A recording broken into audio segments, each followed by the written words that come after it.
see a massive win here. But when you see that plane line already slicing through the center of 𝙃𝘼𝙎𝙃 as our teams like 𝙃𝘼𝙎𝙃, #1 on the map, heading on over to Shaheen Manor. And when you've got a lot of unplayable space in this circle, I can only imagine that we're going back to the east. Yeah, we are going far to the east. And as expected, ladies and gentlemen, we've got a wide open high-rise. I can't imagine they're going to be contested and a couple people floating and trying to stretch. And because we were able to hit high-rise so fast, maybe could connect on some shots. But the question is, where is Vitality? I mean, when you go 3-0 on a drop spot, or 0-3, rather, if you're Vitality, you go somewhere else. So I don't know where they went, but this will provide a slower start for Community, which is frankly worse for them. They've been slaying out, winning that drop spot, and because of that, they're on top of the leaderboard. A fun conversation here is these two squads. They've had so much Twitter beef about this drop spot, and frankly, they're pretty much chalking each other's games. A great shot above. Neither of these teams can get anything going, probably because this fight takes so long over and over again. Look, Reply Totem out here trying to do it to Panda. We dropped down, but unfortunately we all three lind up in the gulag. The Battle of the Bazaar has been absolutely bloody. I think that's 2-2, by the way. I think they both have come out of this on top. Maybe Panda with a slight advantage. Maybe it's 3-1. I'll have to look back at the VOD. I'm sure these teams will be looking back at VODs after this day as well, especially if you're this squad right here. Take a look at where they dropped. So still in city, but off of that high-rise location, looking to land a bit safer. I'm sure the call here was just, look, can we get our loadout? Once we get our loadout, let's go slay out. Yeah, no, so this is a squad that, if you think about it, right, 𝙃𝘼𝙎𝙃, Noobs comes in for him and started to fill in a bit of those scrims throughout the past couple of weeks just to see what was going to happen, and I want to give shout-outs to 𝙃𝘼𝙎𝙃 back at home for that roster in general, but they were looking pretty consistent in terms of their games throughout the preparation for World Series of Warzone, but that contest early game has not boded them well, and quite frankly, Fluffy Aimers look to be in a bit of a struggle here. 𝙃𝑚IT, a absolute slayer in her own right, especially in the 2v2 style of rounds. But you got the push from 𝙃𝘼𝙎𝑃, and hey, Juju, the trade coming through. You can just not take a 1v2 in the stairwell. Yeah, that was a clean take. Well done. Also a bit of revenge, by the way. This squad on your screen in the gulag right now, 𝙃700, trying to win this 1v1 and gets the better of his opponent. No problems at all. This squad actually deleted Super Evan's team and eliminated him out of the lobby in the last map. So some nice revenge there. We'll see if maybe we'll see the Wolf get to the front here. Let's get a good game under our belts, Wolf. I'm ready for you, all right? I'm going to swap up my chain just for you if you're able to do it. It's a cargo weak goal as 𝙃𝘼𝙎𝙃's in trouble. You know, it's funny, Tip. This is, again, another eastern zone. If we took a look at those heat maps, all three zones on the eastern side of the map, and all of 𝙃𝘼𝑚IT kills on the east side of the map because they just sit in end zone. They get to the end and wait, and all of their kills come to them sitting in the end. If you look at the overall kill heat map, you look at their kill heat map, it's the same because it's the end game. That's all they do is just wait for kills. They know they will come. And I love that positioning, and it's a lot of the things that we would witness them anytime they would go towards the northwestern sides, especially when we have Kotovo endgames. They are so powerful and scary in the endgame situations, and especially when you have teams that are looking to come out of that northern side. King AJ, Showstopper, Vision right here. When you've got a squad just below you, you want to look for those angles. You have a UAV, you'll be able to get some information, but we don't want to overextend out into the low ground just yet, unless we have that opening knock to kind of allow us to get in there. Yeah, and I am looking at that Blast team. Again, Miles had a chance to talk to them after a frustrating last map, and they actually rotated out of military much more aggressively this time around. We'll see if it pays off, but to FaZe we go. And frankly, not enough airtime for these folks, all right? It's good to see a former World Series Warzone champion on our screen right now. Sage, one of the best individual players out there. This team has had their ups and downs. They've had some great performances in the past, 6th overall in the regional finals, and then some really frustrating performances as well. And you've got a Vegas Inferno, I think, on the other side, looking for a bit of blood. And this fight is one that we always see in this area. And frankly, I think it's taking a bit too long for either side's liking. I think we're probably going to rotate out here shortly once Sage gets the feeling that, hey, this isn't maybe as free of a kill as I thought. Well, what's happening here is we also just have Adrian, who just won the gulag and is going to be flying in from the above, kind of that budget UAV to give him that information that maybe they're not able to get, especially when you have a trophy system in the back of your pocket. You've got that mortar and you know that you're set up for a fight. You just want to make sure you play off those audio cues, even Future, climbing up the ladder, deciding this isn't the way to push, but Sage is like, I know what it's like to take that aggression, and I am just going to completely outwork you. Take down one, take down another. Goodbye, Future and TJ. Beautiful. Quick look at the map after a nice win there. Seemingly that's what's been happening all day. FaZe is doing okay, so let's see if they can come out of it a lot better for it this time around. But quick look at the map as expected again to the eastern side, and well, look at where 𝙃𝘼𝙎𝙃 is already over there hanging out in Bazaar. That's that red one, so watch out for that squad. A top 3 team right now. Again, Team COMNADOS, Falcons, 𝙃𝘼𝙎𝙃 on top right now. And a quick look at Aiden's squad. Again, a team that's just barely lurking outside of now maybe into 5th place, but just outside of the top 5, looking at our leaderboard. They're right there. They're in the mix. The question is, how many people rotate to Superstore? The last couple maps, it's not been enough to put them at the top of the leaderboard. It really hasn't, and honestly, Bubble CT, Louis CM, Wars, I would love to see some good games out of them starting here. And when you find yourself between 2 squads, especially Noobs on the other side alongside Stevo and Patsuka, this is one of those things where you're out in the open. If you blow through all of your resources, such as smokes, you can get completely caught out. Yeah, and we talked about it on the analyst desk. That Vitality squad is actually one of the other teams I was talking about that's not in the top 5 that people expected to be there. With Noobs in the roster, they've been performing fantastic. Yeah. But it's when they win high race. So now rotating out, we'll see with a new drop spot they do better. But as we swing back over to the middle of the map yet again, we're seeing a ton of action here. And I think that XMQ squad from the APAC just got full wipe. Maybe have a chance in the gulag as Tap, Johnny Bro, Strixie trying to make a name for themselves in this competition. In trouble getting shot in the back. Yeah, this is what's going to be tough, right? Especially when Tap and Johnny, they kind of swarm on in, but Sage, we saw how aggressive they just were, and they want to keep that moving forward. Yeah. Sage was actually fragging over the Team Falcons players in general, and when you think back to some of the content I've seen put out from the Call of Duty community, Sage was one of the very last players to be interviewed when talking about the solo YOLO. He's like, it's me, I'm him, I'm going to win. And now we're starting to warm things up just on day number 1 in this series. Before we get there, I'm so excited to see what Swag, Adrian, and Sage can bring to the table. Sage has already won once. He knows what it takes. Yeah, he definitely knows what it takes. And that FaZe squad was doing okay, like I said before. Pretty mediocre performance, nothing bad. Again, this is day 1. It's not all she wrote, but you could certainly earn some points. So we'll see if maybe they can jump into the top 10 after this map. They've got some nice momentum, but back to some of our top slaying teams, at least in our regional finals. This squad a hair quiet as well comparatively. We've got to remember that this squad was one of the highest fragging teams across all divisions across the board. A really strong squad who's had a fairly quiet day today, and I wonder if it's because military hasn't been quite as active as they expected it to be. I mean, that flank squad, that blast squad has rotated out a little bit more aggressively than usual, at least headed further down south to get into the mix, try to change some things up when things aren't going their way as well. But again, a quick look at the circle here, Tiff, and again to the east.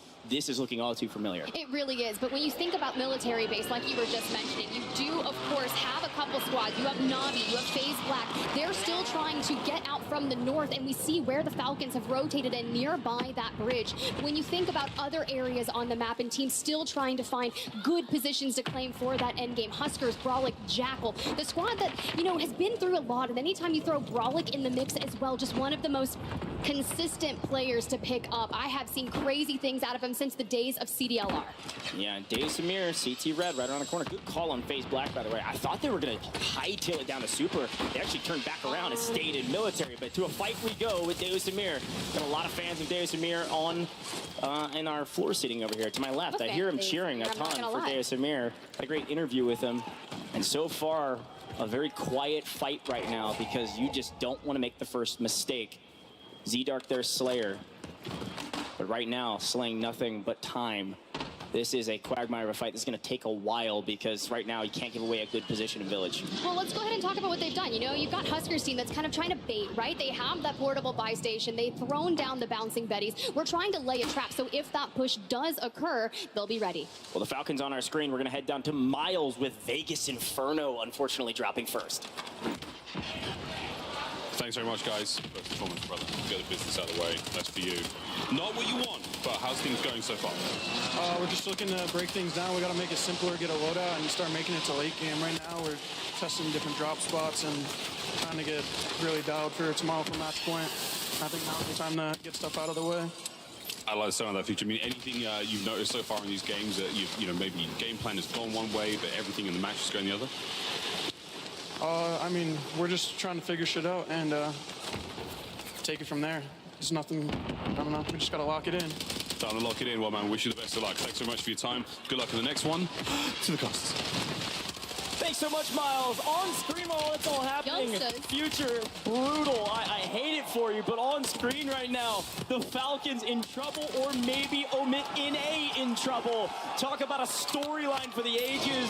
A lot of back and forth between those two teams, with the Falcons able to wipe 𝙃𝘼𝙎𝙃𝘼𝙎. I think they have a gulag, but to more action we go, as per the usual. We love to see 𝙃𝘼𝙎𝙃𝘼𝙎 out. This is exactly what we expect from this squad. Hunting the edge of zone tip. This is two different stories of the same Warzone game. You have the community team continuing to find kill after kill after kill on the edge of zone. High risk equals reward, at least this time around. Look, I am loving what I'm seeing out of COD but the Falcons have been getting on that aggressive nature. You see the overall standings. COD came into match number 4 above the Falcons, and as it stands, Team Falcons are starting to answer back. But this rotation in from COD through the south, straight into their next threat. You jump back on over to that FaZe roster. Sage on 4, Adrian on 5, Team Super Evan just in the lines of their sight. The Sage, though, playing this really smart, trying to get across the road, and maybe we invest streaks, maybe we just send Adrian in from the above like a SEAL Team 6. Oh, this is going to be one that they talk about later when they're out to dinner together. Is the Super Evan squad getting wiped by Swag's team? Likely. We'll see it. There it is in the kill feed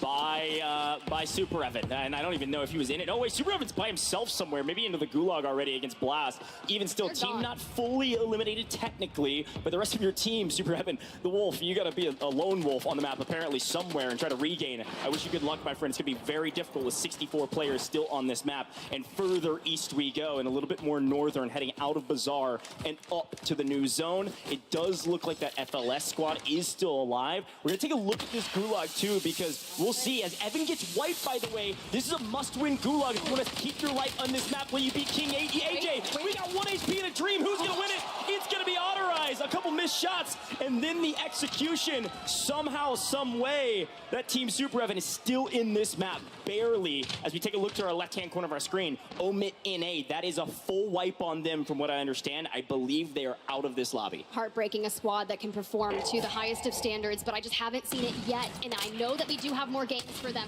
But for that Team COD they're still rotating in. We just passed Bazaar. We're working our way into farms, where if you think about a rotation, we are actually mirroring that Vitality and the 𝙃𝘼𝙎𝙃𝘼𝙎 squad. And the cost of being so far out into the open and neighboring that out of bounds line is kind of scary, because one person just needs to lay wind of you and they will be absolutely able to decimate you.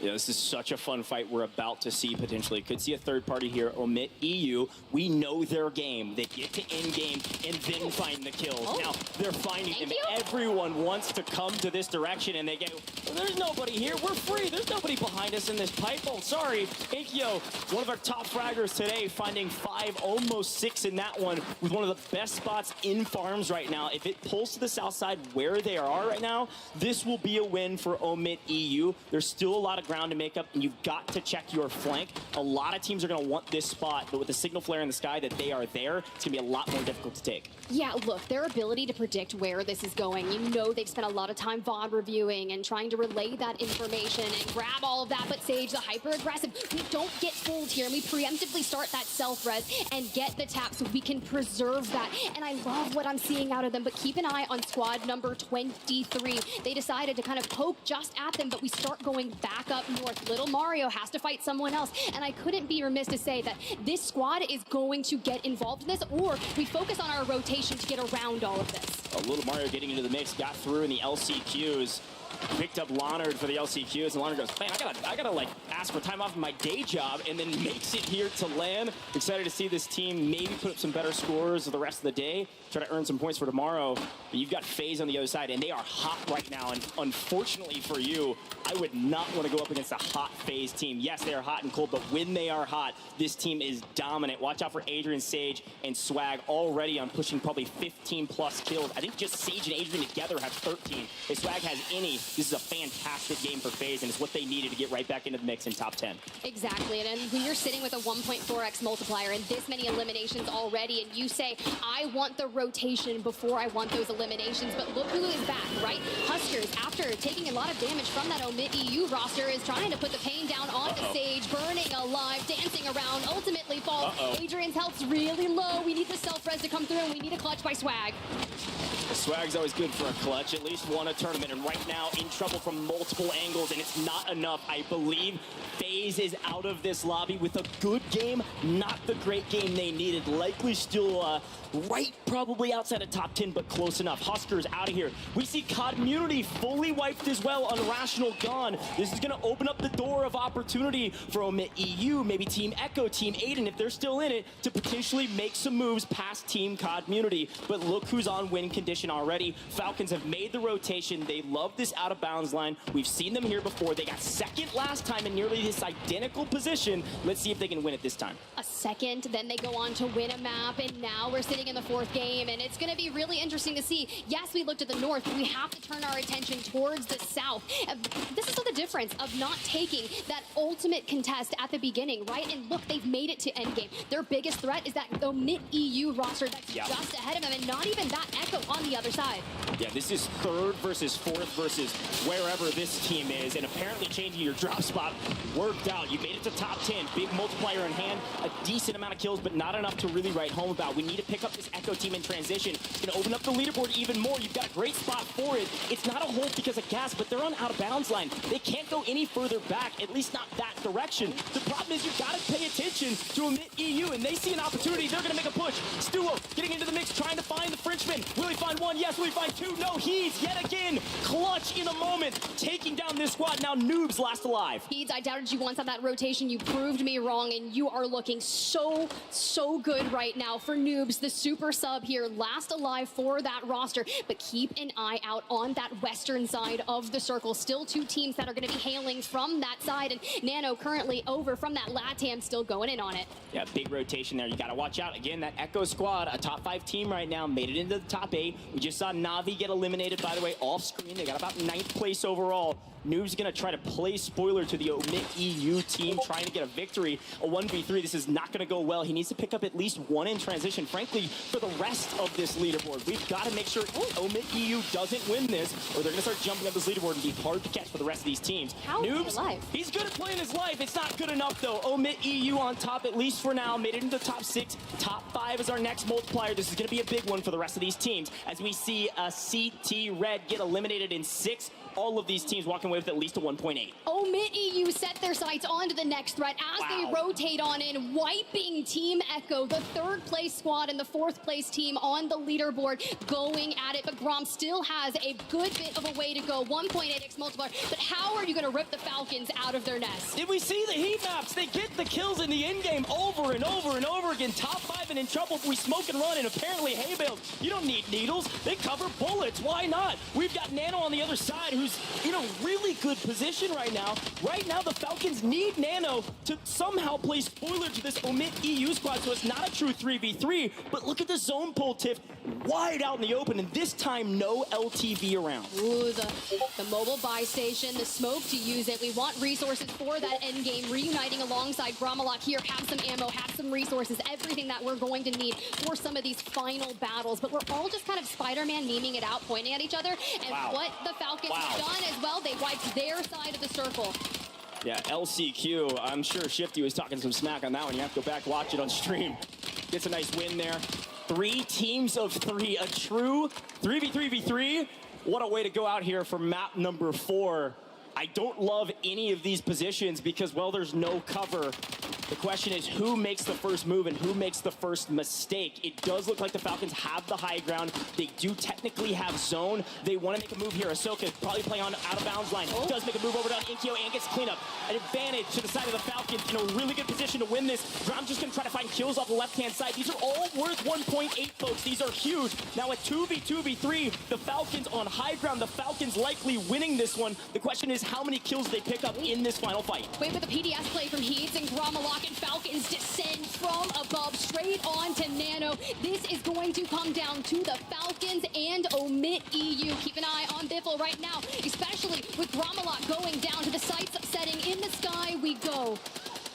The Falcons on top, and we can see it in the top right-hand corner of our screens. Those score tallies going up and up and up, and we've lost one. It does look like GrommaLock was able to find Shifty. This one is not over yet, but the question is how long can you remain in the gas? Probably not very long. One more goes down, a 2v1, and how about off the heady?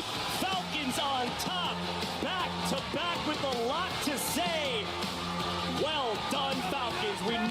be happening at some point in this tournament, apparently.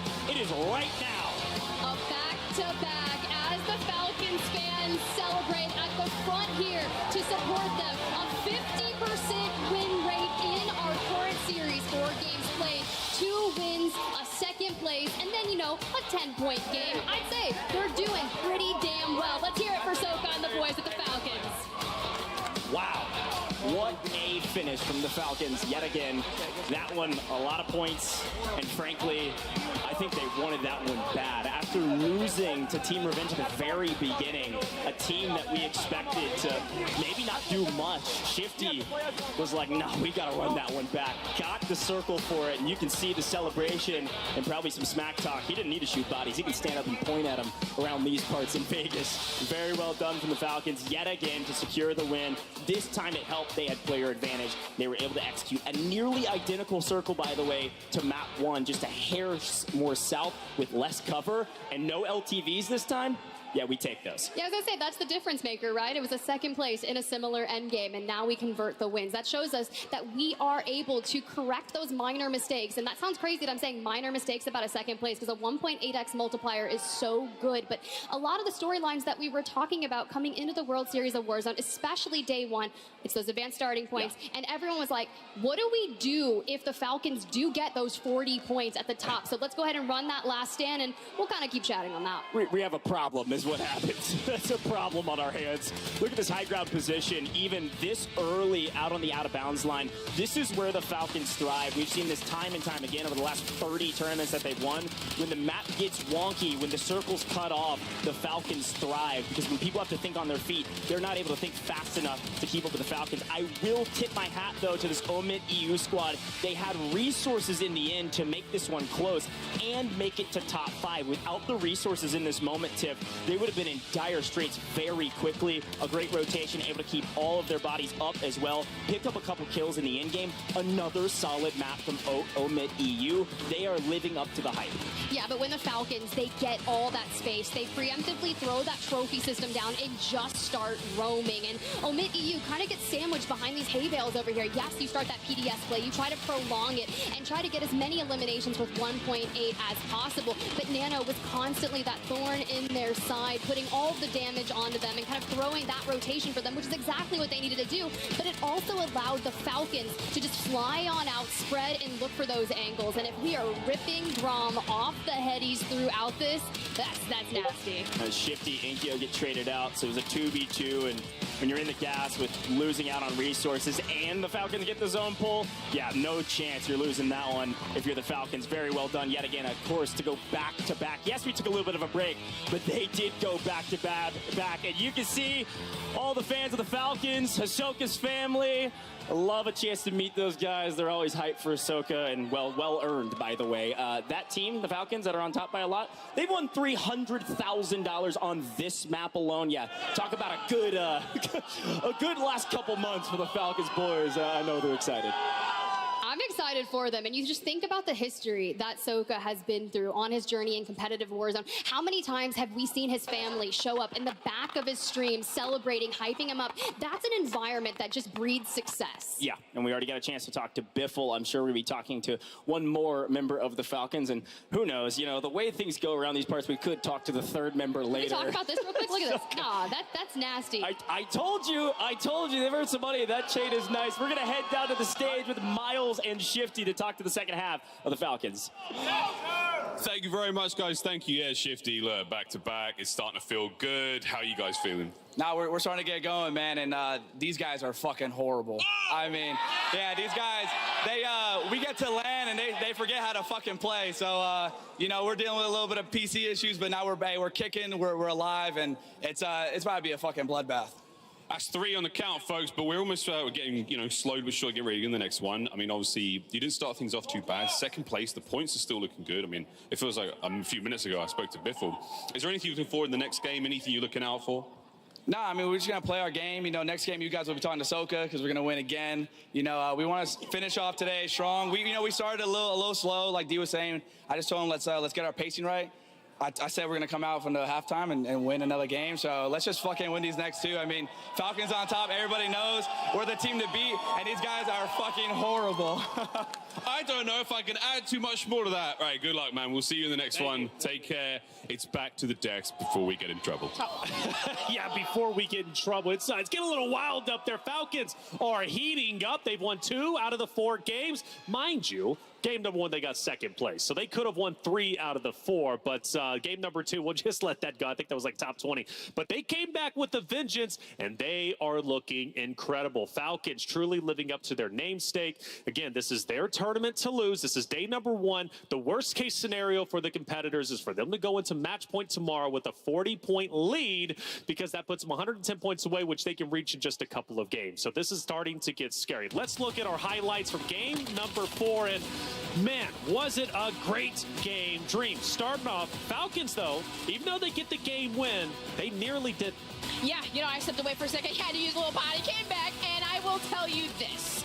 We came back, and I was surprised to see NA. It was Juju taking down Ahsoka. And I screamed, like, both you see, I think, of Shifty as well, but Biffle, he got the cleanup kills, and he was able to save the day for them to secure that win. That was looking pretty scary there for a second. Looking scary, but they managed to come back, and that's the resiliency that they have that every team should definitely aspire to get. 𝙃𝘼𝙎𝙃𝘼𝙎, though, continues to tear it up. Enigma, I cannot believe how well they're doing. Yeah, talking about resiliency, there was a couple of moments throughout that rotation that I was a little bit concerned. One of their weaknesses so far through the World Series has been losing a player before you get towards the end game, and then you're outnumbered.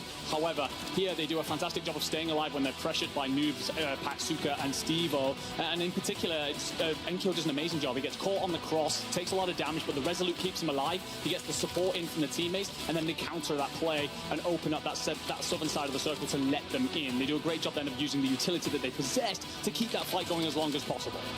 We talk about NA. We talk about EU. Gia, let's talk about Latin America. 𝙃𝘼𝙎𝙃, Eric Nano, and Tabakudo going absolutely nutty, buddy. 3rd place, Latin American representation. Yeah, no, I think this is pretty insane. We spoke about on the last desk which teams need to do better, blah, blah, blah. Here are the big guns from NA. Here are the big guns from EMEA. But the last 3 teams of this drop were all from different regions. And we have that second team from LATAM South showing exactly that they can go up against these massive titans when you talk about like Falcons, like 𝙃𝘼𝙎𝙃. And that's insane. That's something that we really can't overlook. And, they were coming into this drop sitting at 16, so it's kind of like comfortable. You can go up, you can go down, but just a phenomenal finish from them. And it's really interesting as well because a lot of our top teams, we see they have like one really prominent fragger, whereas on this team, we actually have quite a lot of consistency. The 2 top fraggers on the team were both sitting at the same number of kills coming into this drop. So it's just really impressive from them. And when you're from one of the quote-unquote smaller regions and you're going up against these 2 teams, that's right, yeah, exactly. in that final circle, is nuts. It is nuts, and it's such a heavy burden, isn't it, right? To be Latin American South, everybody's talking about EU, everybody's talking about NA, but man, LATAM teams, they're still in there. 𝙃𝘼𝙎𝙃, shout out to them. Like I said, 3rd place. We'll see how far they can continue to go. Yeah, and for them only having 2 spots, it's amazing, of course, to be here. But I do agree, of course, with what Amir said. They need more spots. It's really awesome to see just new talent coming in every single year. That's exactly what the World Series of Warzone provide. Man, so what? Biffle last game, all the other teams suck, right? So okay, I just want to make sure. And then Shifty, and I quote, they are terrible. Hey, gotta maintain my job. He can say what he wants. I really can't up here. But they are terrible. Again, just letting the competition know what they're about. But even though he says that as a competitor, let me kind of, taper that off just a little bit. The teams really are doing very well to challenge that of Team Falcons. Again, I go back to 𝙃𝘼𝙎𝙃, who've just been absolutely stellar. 𝙃𝘼𝘎 has just been out of this world, owning the moment on his first ever LAN events. Grommelok's been there. Heeds as well. I have been absolutely blown away by their performance, and now I finally question, because I was like, Fnatic is the team going into global finals to challenge that of Falcons. Obviously, Fnatic's not here now, okay? They are in certain portions and pieces, but they're not represented as Fnatic as a trio. Now you have 𝙃𝘼𝙎𝙃𝘼𝙎, and that excites me. I'm like, this might be the trio to maybe dethrone the Falcons, right? To maybe challenge them and knock them off their pedestal. May not happen today, but tomorrow I'm going to be on the lookout for them. Let's look at our heat map for game number 4. Let's see if things shifted around Enigma. There is a lot of action all around the map. There is, and it's interesting to think about where we end up with the end zone off towards the east there. I'm not surprised to see so much heat through the middle of the map because those teams that play out through the west are having to make the crossing, and then you end up just getting picked up through. However, I'm surprised to see there's actually a bit more red off towards the west side than the east. I mean, particularly when you're talking about the Seaport Bridge region, or maybe even towards that northwestern side of the city. Looks like there's quite a bit of action there. So whether or not that's just teams being picked up on rotation, or a lot of those landing on POIs, fights going back and forth, I think that is definitely an interesting look at a zone that was quite frankly on the opposite side of the map. Yeah, I was curious too, because that's exactly what that says, right? A lot of these teams are like, okay, we're on the bottom half of the leaderboards. We want to catch up a little bit. Let's just go ahead and go for those early game engagements. And that's obviously, as you can see, where a lot of those fights are happening. So picking up those early eliminations, and then, of course, being able to get the placement. So those rotations towards the east side of the map, yeah, that's where it's going to be.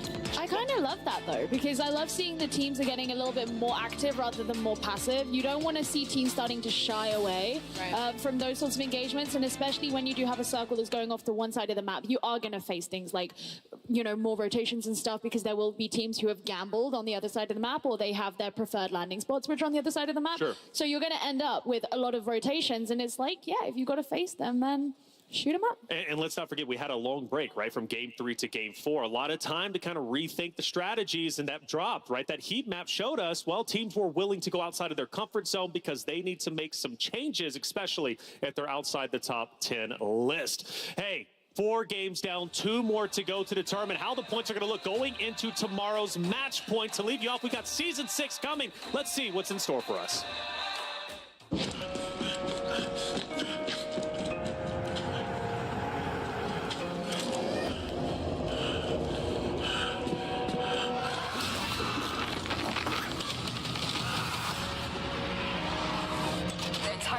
Gone dark. We'll split up. There may still be survivors. Let's move.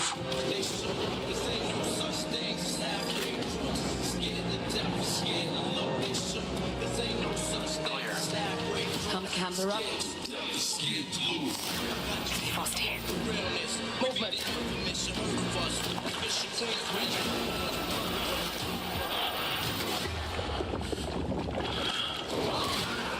Rocket, come in. Enemy movement. Also spotted. Does anyone have eyes on it? Report.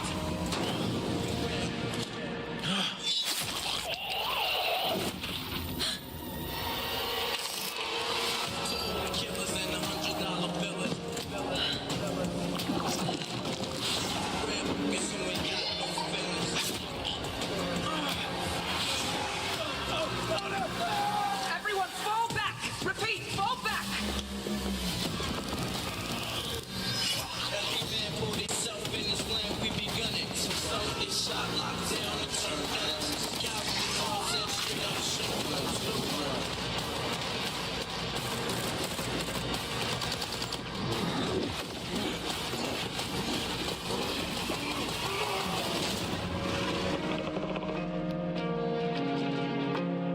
Does anyone read me?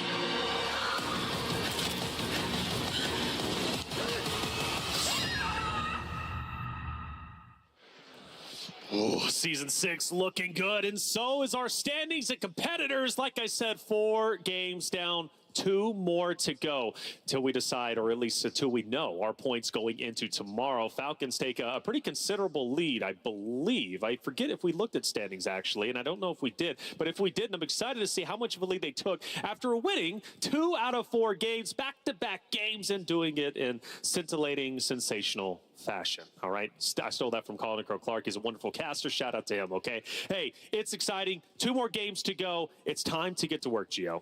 With 2 games remaining, if you want to earn your points going into tomorrow, you don't have that many more chances. No, you have to kill. It's just straight up. Great analysis, Gio. I'm not going against her. Honestly, I think that today, if you are one of the teams that's struggling, you're getting a free pass, basically. Yes, it is important that you pick up the 40-point advantage for tomorrow, but I think if you're one of those squads that's struggling, you've come into LAN, you weren't aware maybe of where other teams were landing on you in various POIs and stuff like that, you've now got the opportunity to go away and make those adjustments ahead of tomorrow. Invaluable for several of these squads, because we have seen a couple of teams underperform a little bit, and you can then regroup, get back on, go, look, it was one bad day, we've all been there, we've all had an off day, but we can go into tomorrow with some heat and with some fixes. That's right, heat and fixes. And I want to talk about, again, two Titans. You got Falcons, who should be in first place, 𝙃𝘼𝙎𝙃, who's challenging them. Realistically, how does 𝙃𝘼𝙎𝙃 shut the Falcons down if they're not directly challenging them? I mean, I think you just got to keep doing what they're doing, honestly. Like, they're playing beautifully so far. Like, yes, the Falcons have gone back-to-back. Sure, they're playing really, really great. But for some of those endgame zones and scenarios, it's a little bit of a 50-50, honestly. And sometimes you just make the best of whatever read you try and make. I think 𝙃𝘼𝙎𝙃, the one thing they can do is really tighten it on up. I think they are getting maybe a little bit too aggressive in those end zones and really starting to fly towards maybe fights that they don't actually have to take. Really kind of focus on those placement points that you're able to snag, right? Get those eliminations that you need, and then just kind of slow it down a little bit, really lock it on in, because they're a team that if they get to be one of those final few remaining three, they can easily put themselves in a position to win a game and not let the Falcons potentially go for a hat trick. Yeah, honestly as well, I agree with Dandra on this, of course, because 𝙃𝘼𝙎𝙃, you've been talking a lot about, but I genuinely think that they're playing fantastic Warzone. They've been a little bit unlucky on zone pulls. Twice they've been in what would have been considered the power position in the second to last circle, and then it's pulled directly away from them. They're having to traverse over terrain that's usually held down, covered, etc. I mean, even on that circle there in the last game that we just had, you're edging your bets one side or the other, and you're still being squeezed north over and over again. Eventually, you're trying to, if you're 𝙃𝘼𝙎𝙃, you're thinking, well, surely it's got to pull towards us at some point. And it doesn't. So it's been unlucky. They're doing well. Unlucky, but you can kind of put that aside, too, because it's like Falcons considerably, or consistently, I should say, find zone. They just have an understanding of it, and they find the way to get in there. And I guess the way to beat them and to shut them down is to beat them to zone and shut down those hard cover POIs that they consistently lock in. Hey, Aiden is a great competitor, and today's honestly been going okay for him. We have a chance to talk to him. Miles and Aiden on stage. 2, 1. Thank you very much, guys. Yeah, I'm here with Aiden, man. 5th place so far. Squad's going all right. I've actually got all the boys are here. We're all headphones off, ready to go. How are we feeling? I'm feeling great, man. I hope everyone, that's watching is having a good time, man. You guys make this event possible, so I'm having a great time. And you have got the loudest fans in the venue by far. How's that going? Hey, let me hear some noise, man. Let's go!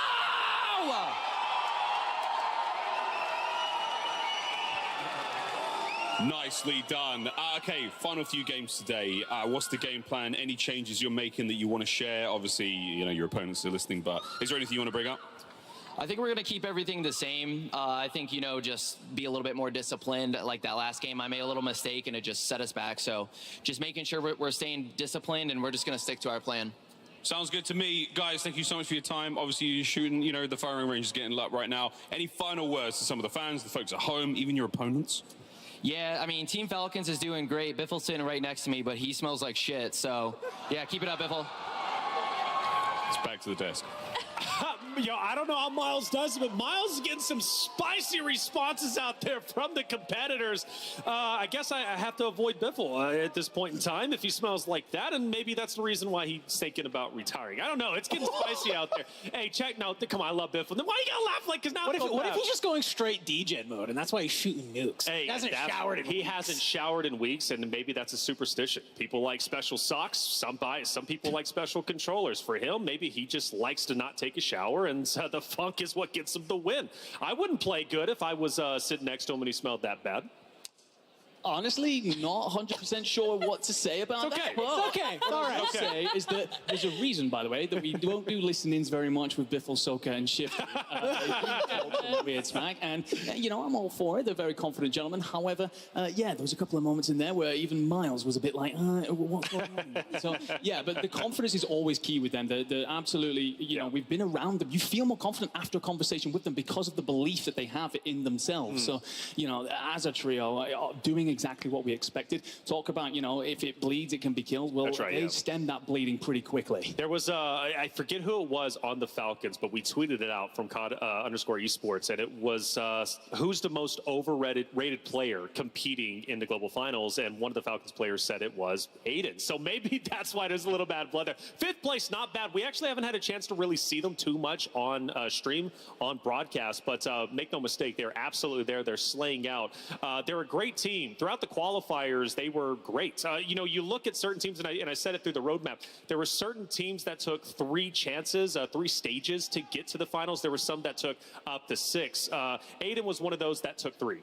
Yeah, and I think this team really kind of came online recently when I kind of heard that DJ was playing a little too passively, right? And kind of was talking to 𝙃𝘼𝙎𝙃𝘼𝙃𝘼, who was on their roster last year. Thankfully, this team did make an upgrade and did pick up Aiden. But the one thing he said, you know, kind of in talking to them, that usually like, DJ, you have to play more aggressive. You have to get into the mix. And anybody who knows this kid knows that that is what he loves to do. That's what he succeeds at, right? Sure. Is being able to get into those gunfights. I know I was talking to Z-Man. He said one of their favorite things is like their ability to really like transform their roles depending on what's going on in the game. Like if somebody's coming back and playing a regain or something, sure, they're not afraid to let somebody maybe who has their loadout, like, all right, you have to bang out the building now. Go ahead, go for it. I'm going to play support from back here, and then we'll kind of figure it out and shuffle on in as the regain starts to happen. And I think that's like a skill that a lot of teams maybe overlook. They're so steadfast in these roles, that what they've been practicing, that they kind of forget that, like, at the end of the day, COD is COD, and it's about who can shoot their gun, right? So exactly. 3 players who can do well. Fully agreed. I think that's actually one of the reasons why you are doing so well. They do have one of those players in Heat. We've seen that he can slay out. He doesn't play that role because Enkyo's slightly better at it.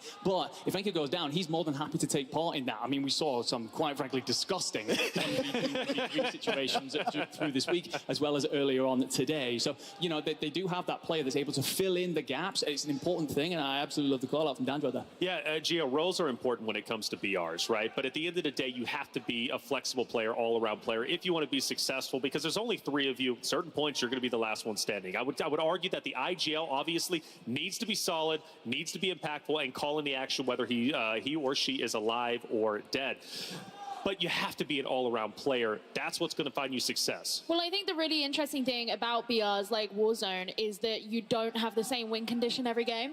You know, you play like a attack shooter, for example, and the chances are every single game you have the same win condition. You know exactly what you're doing. That isn't the same here. You don't even have the same goal in every single game. You don't know where the final circle is going to be. You don't know what rotations you're going to have to make. You don't know who you're going to come up against. It's hard. And so you need to be able to have that adaptability in order to completely change what you're going to do on the fly, and that includes the skill set that you have. If all you have is your ability to, let's say, call, and your other 2 teammates have gone down, what are you going to do if you can't shoot a gun? You know, that's not an option. You're not on this stage, that's for damn sure. Well, without a doubt. I mean, this is the best in the world when you talk about the best 120 players, the best 40. And speaking of some of the best 3 who made an impact throughout the first 3 games was Doggy and Rational and Scum. And obviously, I'm talking about COD and Unity. We've been putting a lot of highlights on Falcons. We've been talking about 𝙃𝘼𝘎𝙃𝘼𝙃𝘼𝑎𝑒𝑢. But now, again, let's come back to COD and Unity as we look at their highlights. This roster fought tooth and nail to make it to the stage. Dandro, talk to me about their route last year. They didn't make it to global finals. They're here now, and they're making the most of it. Yeah, lots of fun controversy with this team, with Scum and Unrational. You kind of had some stuff with Huskers, some team changes. Hey, it's all in the past. We don't need to worry about it. But this year, they pick up Donkey, and they actually form a real trio. Even before we had this whole, you know, kind of timing the World Series Warzone and needing to put a team together, this was a trio that was already playing together. I love it. And Donkey, especially just as a player, is kind of a really cool story, right? Nobody really knew who he was. You heard Hector kind of say everybody thought he was yacked up last year. And he's able to come on and prove he has a name. And then in that offseason, start playing with Unrational a ton. So when it comes time for Unrational to pick a third alongside Scum and to play in a tournament like this, it's a no-brainer question. It's just automatically able to come on through. So I like that this team has been here. They've been a little bit lackluster through the middle of the year, but now here where it matters, they are showing up. Yeah, absolutely. But moving on to the 𝙃𝘼𝘎𝑒𝑢 and where they're picking up their kills through drops 1 to 3. And honestly, it's unsurprising to see them command a lot of that eastern side of the map. They know it so intimately. It's exactly where they want to play around mana. They do have alternate drop spots. However, as soon as we start to get a lot of those zone pulls out towards the east, and we have so far through this tournament, they feel extremely comfortable. So they're putting on here. I want something new as far as the circles go. Huh? Yeah, something new. Someone knew. Well, hey, it looks like game number 5 is nearly there. So just a little bit more. We're refilling that lobby up. I love that we talked about 𝙃𝘼𝙎, obviously, is one of those players that we didn't know. Well, we knew a lot about, but we didn't expect a lot from. But now he's proved himself. And I think, again, that goes back to the old conversation of changing of the old guard to the new guard. And, well, 𝙃𝘼𝙎 is that. 𝙃𝘼𝘎 is another parallel to 𝙃𝘼𝘎 in a way that 𝙃𝘼𝘎, a lot of questions. How good would he be? Online, he was phenomenal. How would he perform on land, especially on the global stage? Well, clearly he's been absolutely out of this world. Both of those players tearing it up and going far. But again, with just 2 more games remaining, do we want to get spicy, maybe do a little prediction and see who's going to end up in first place at the end of the day? It's up to you guys if you want to try it. Sure. You want to try it? Yeah. All right, let's get spicy. Who's taking first place? Who's getting 40 points going into day number 2? In shocking surprise fashion, the man from NA is about to pick Team Falcons. Anything else? No, that's really all I got for Justification? Back to back. Back to back. That's it. Okay, fine. Can I get something spicy? I thought he was going to be spicy. Honestly, no, I'm good. I'm not going to go with Falcons because I think that is not spicy at all. Honestly, there's a team that's kind of riding under the radar right now that's picking up a lot more kills than I expected them to do, and I think could really pop off in these last 2 games, and that is going to be Team 𝙃𝘼𝘎. I think that Echo Prodigy, Oki team, they do have superstar slayers on there, and I think that we're starting to see them really fix a couple of things that I was worried about when we came into LAN, and that is a squad that could find 2 massive maps here and begin to contest the Falcons. Okay. I don't want to pick Falcons because I don't want everyone to have the same. So I'm going to go ahead and say Team Community because they still have the player who has the highest number of kills. They're still just beating out 𝙃𝘼𝘎 in that. And I think that they have the firepower to keep themselves going. Their flame are burning. I like it. I like it. 3 solid picks. I'm going to go 𝙃𝘼𝘎. I'm surprised actually nobody said that. So 𝙃𝘼𝘎 is going to be my team. I think they're going to end up on top after today.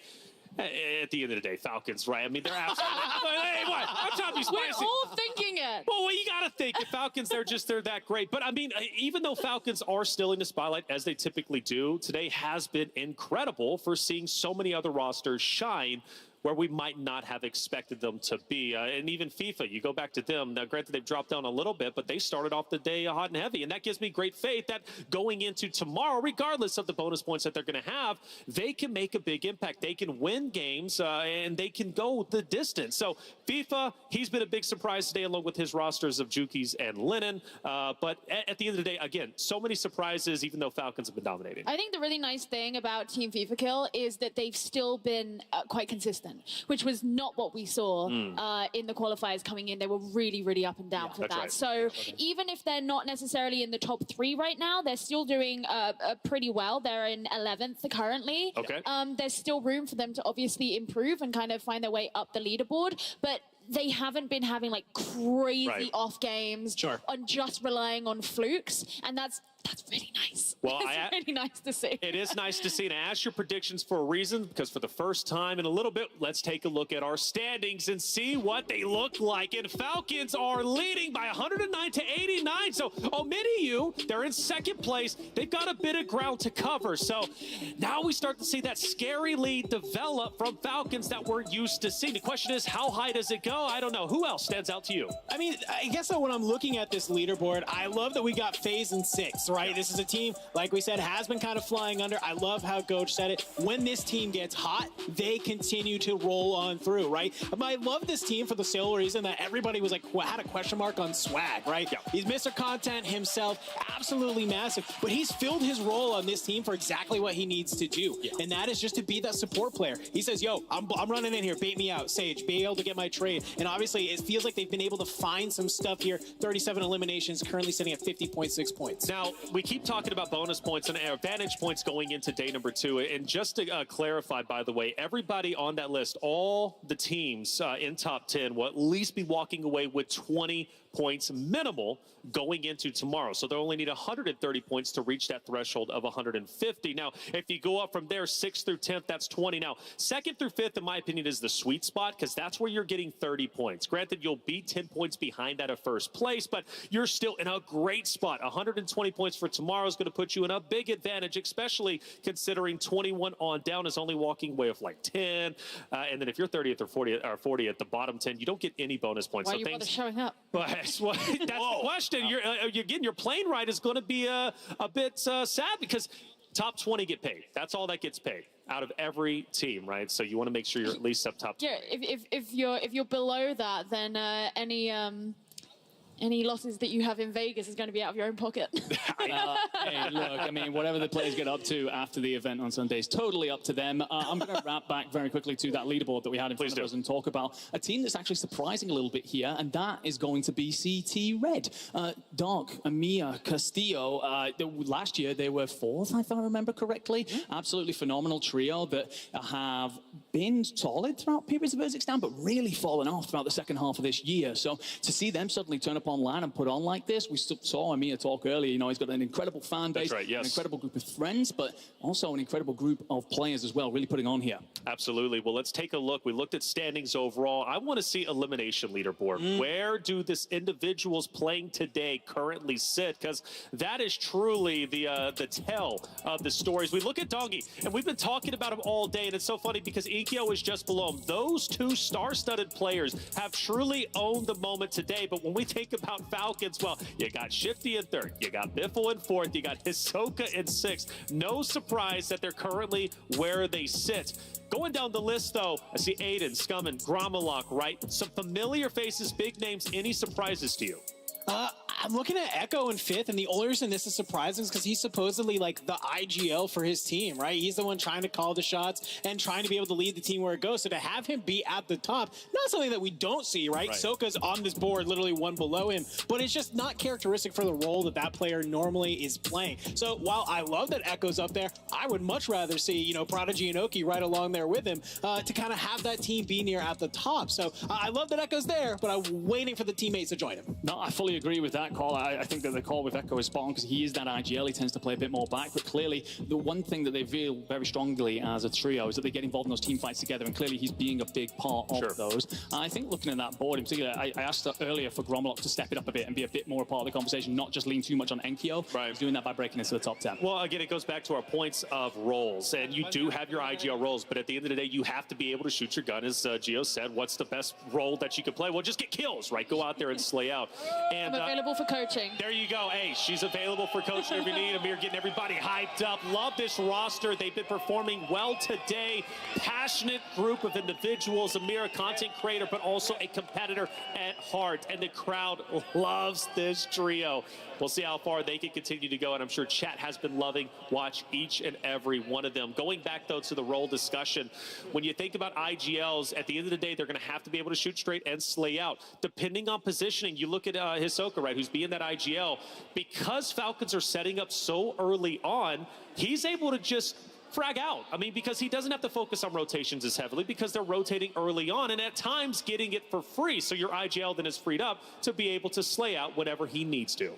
Yeah, I mean, when we kind of look at that team, it's really a perfect trifecta, right? A perfect storm. I mentioned it earlier, but I kind of want to talk a little bit more in depth in it because I recently had a kind of a nice little sit-down chat with Shifty, and he kind of broke it all down for me. And he truly believes all 3 of those players are the best player for that role, and that is why they're so dominant. It's not that they have one person who's an absolute superstar in carrying the team. It's that Shifty believes that he can outgun anyone in this lobby, and for a good reason, right? We've seen it time and time again. And then when you have Biffle, you're kind of the #1 support. You want Biffle to just basically turn off his brain and L1R1, as they like to say, right? He doesn't want to have to think about where to go or what to do. He just has to listen to his 2 buddies. And when you got Soka in the back pocket, who, yet again, also could probably gun anyone in the game, but also just has a really good mind for the game, it just creates this sort of trifecta. It's really, really hard to beat. It's a great trifecta. I mean, it's been proven 30 out of 30-odd tournaments that they've been able to win when it comes to this title. Again, you have Biffle, Shifty returning as the global champions, rolling into EWC. They end up winning that. Then granted, a little bit closer than we're used to seeing, and now they return to Hollow Grounds here in the World Series Warzone Global Finals in 2024 in Vegas, and they're looking to become champions once again. And, you know, something we really haven't hit on too much is that dynasty conversation, all right?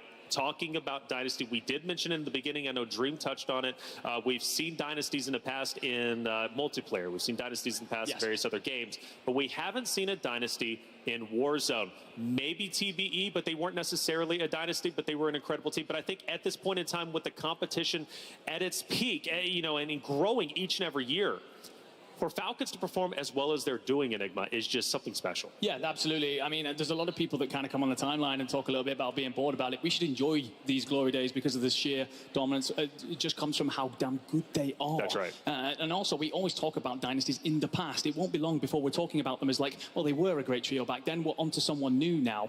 I think that TBE were a dynasty, but this is a whole different level of competition. We've evolved in the space to be able to put on now. It's, you know, you look at various other games and you get dynasties in the early days, sure, that run over, but once teams start to pick up, more people come into the space, that is not an easy thing to do, but yet the Falcons are managing to deliver. I will say, though, they do have to win this event to be a dynasty, otherwise all the talk is... You have to win this event. It's imperative they win this event. If they do not, the question of Biffle retiring, does he still retire? Does he want to get back up to his glory days?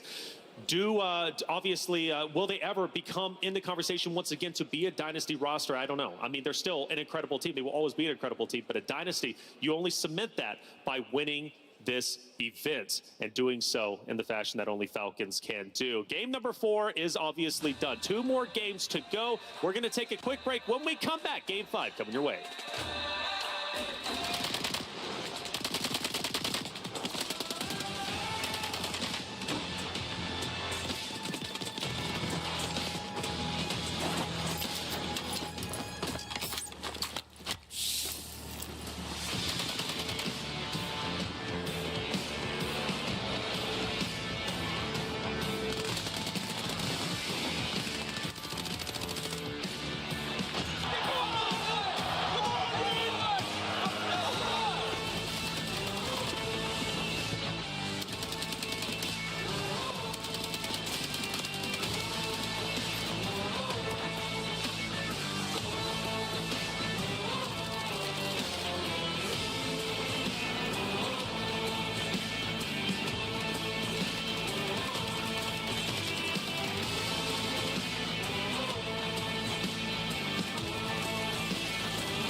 to the 2024 World Series of Warzone Global Finals. This is it, right? We're talking about day one now, day two tomorrow. We will crown our second ever Global Finals champion. Who will lift that trophy in the middle of all the competitors? Who will earn the bulk of $1 million guaranteed?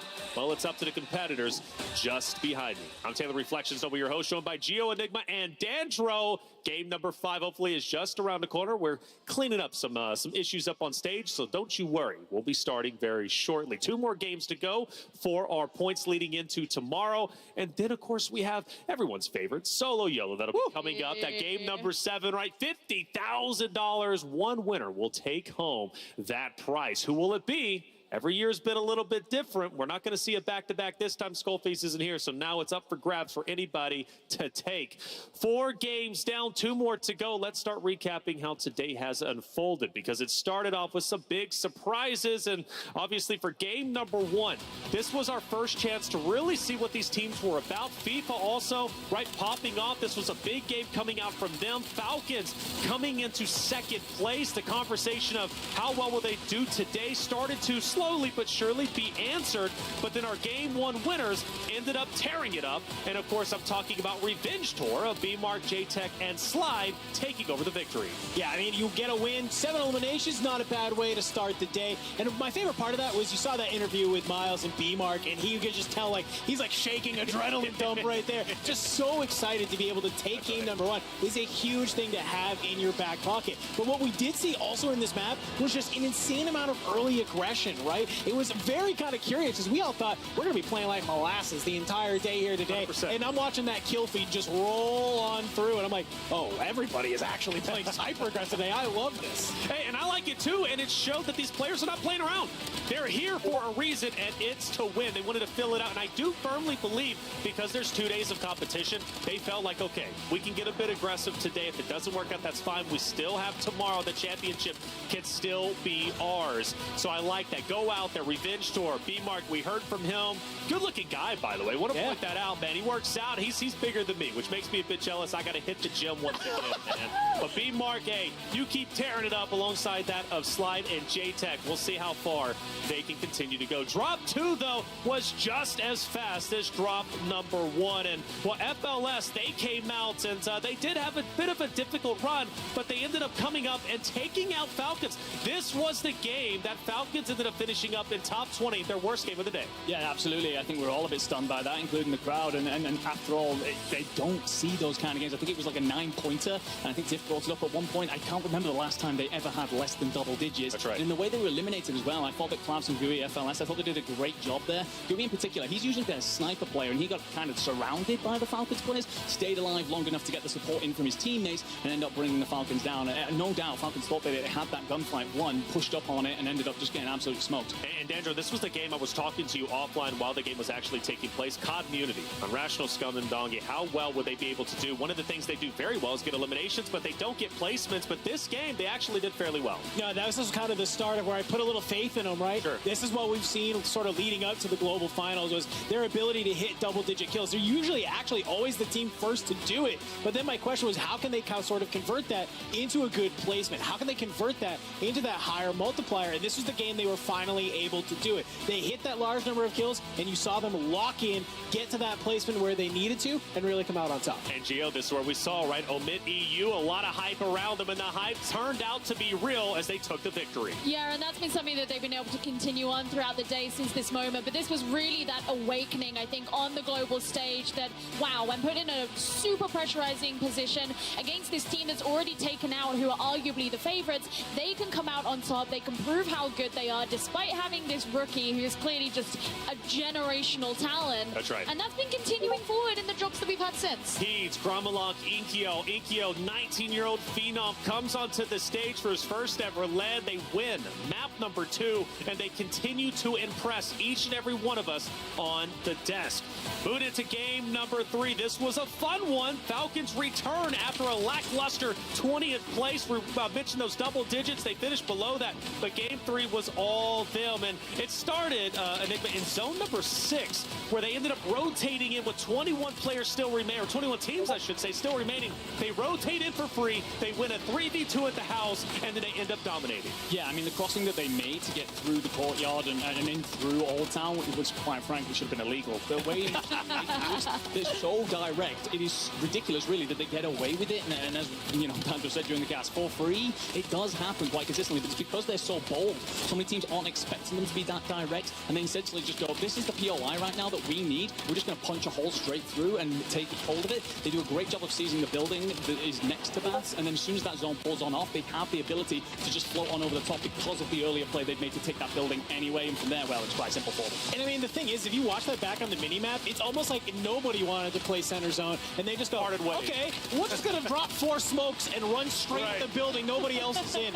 Okay, this is fun. And then they just, and from there, it's just a topple effect to the rest of it. I want to still shout out this every single time this happens. Zach going huge with basically playing the third party. Sure, you're not able to win the map off of it, but at least being able to secure your top 5, secure second, it's a great way to end the map. Great way to end the map indeed. 𝙃𝘼𝙎, 𝙃𝘼𝙎, and Shifty. We had a chance to hear from 𝙃𝘼𝙎 during the interview with Miles, and while he said again, all the other teams suck, well, hey, that narrative probably stayed true for them, at least going into game number 4, where, of course, we had that interview with Shifty. He got a little bit wild, but that's what Shifty does. He's just a ball of energy, and all he needs is water to get there, okay? Hey, game number 4 was great for a number of different reasons. Now, granted, we did see a big recovery from Falcons. They nearly lose. It was 𝙃𝘼𝘎 who ended up saving the day. But Gio, one of the highlights here was another region rose up to the occasion, and it was Latin America with BD Vinza.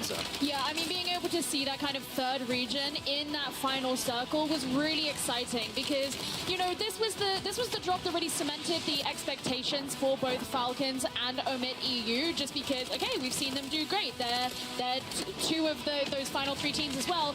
And then this completely out of left field team representing one of the minor regions, you know, coming up above a number of these 𝙃𝘼𝙎 and NA teams that we've spoken out with great reverence, and they're just there and making life so difficult for these other 2 teams. And sure, maybe they didn't come first at the end of this drop, but I'm not even sure that matters so much. They really proved themselves on that stage. Without a doubt, they proved themselves. 𝙃𝘼𝙎 also showed that they were willing to own the moment. They don't win this, but you see in the highlights, right, they were staying up as long as they possibly could. They get a top 10 finish, and I was like, wow, this is a serious team. It's not a fluke. 3 games down, we come back from a big break, and, well, they left off where they pretty much were just before that. Yeah, I think one of the things that was really impressive as well, before we get to all the end zone stuff and the resiliency show there, all the great work that they play around the utility, and then the very minor pieces of cover that are available in that zone, quite frankly, there's a patient rotation. I think sometimes they're a bit too kill hungry. They can go chasing, especially when you end up with a zone. Like, you can see this sometimes with the Falcons, where if the zone is going to be pop off, they have to step away from their POI and come back to it. And that's a difficult thing to do because it's so unusual for some of these sides. And this was the exact same thing for 𝙃𝘼𝙎. However, they do a wonderful job of just slowly picking off those teams that are trying to encroach on what is one of their preferred sides of the map. There it is, game number 4, 𝙃𝘼𝙎, 𝙃𝘼𝙎, and Shifty, and that leads us into our standings going into game number 5. Team Falcons currently leading the way, 109 to 89, a 30-point lead, which again is impactful because you think about their lead going into tomorrow, potentially 40-point lead. That's what we could be expecting. That's 4 games down. They've already reached 109. They would be 1 point away from the 150 threshold going for a win. But now for the first time, Daniel, let's take a look at 11 down through 20th and see the teams that's been struggling, right? These are the teams that need to make it up to the top 10. Yeah, I'm kind of looking at some of these sort of teams that maybe with a good last 2 couple games, they start entering the conversations, and we see kind of a lot of sort of crowd favorites, right? Looking at teams like NA, I'm looking at Team FIFA Killer, looking at FaZe Black, Super Evan. These are all kind of teams that have been doing well in scrims, that have been top of the leaderboard before, but it's kind of like hit or miss. It's every once in a while. So now that they've been able to play through a couple of these games, it's like, all right, great, you're here, but you have to show out these next 2 if you want to find yourself with a larger number of advantage points. Enigma down there in 30th place, CT Black. Now, you highlighted Panda. We talked about the passion. Granted, just because they're in 30th doesn't represent that they're not going to perform well tomorrow, even over the next 2 maps. But I do remember seeing Panda in some highlight moments, but what's been going on with them? I think that they're losing that bizarre drop. I think, quite frankly, they're chalking their game a little bit by continuing to contest Vortex, Robstar, and Blade, that totem reply lineup. At some point, you've just got to give that up and decide to change your strategy. Again, some teams are going to profit from having a day 1 where they can learn a couple of things. I think that's exactly the call that they've got to make to find a different POI.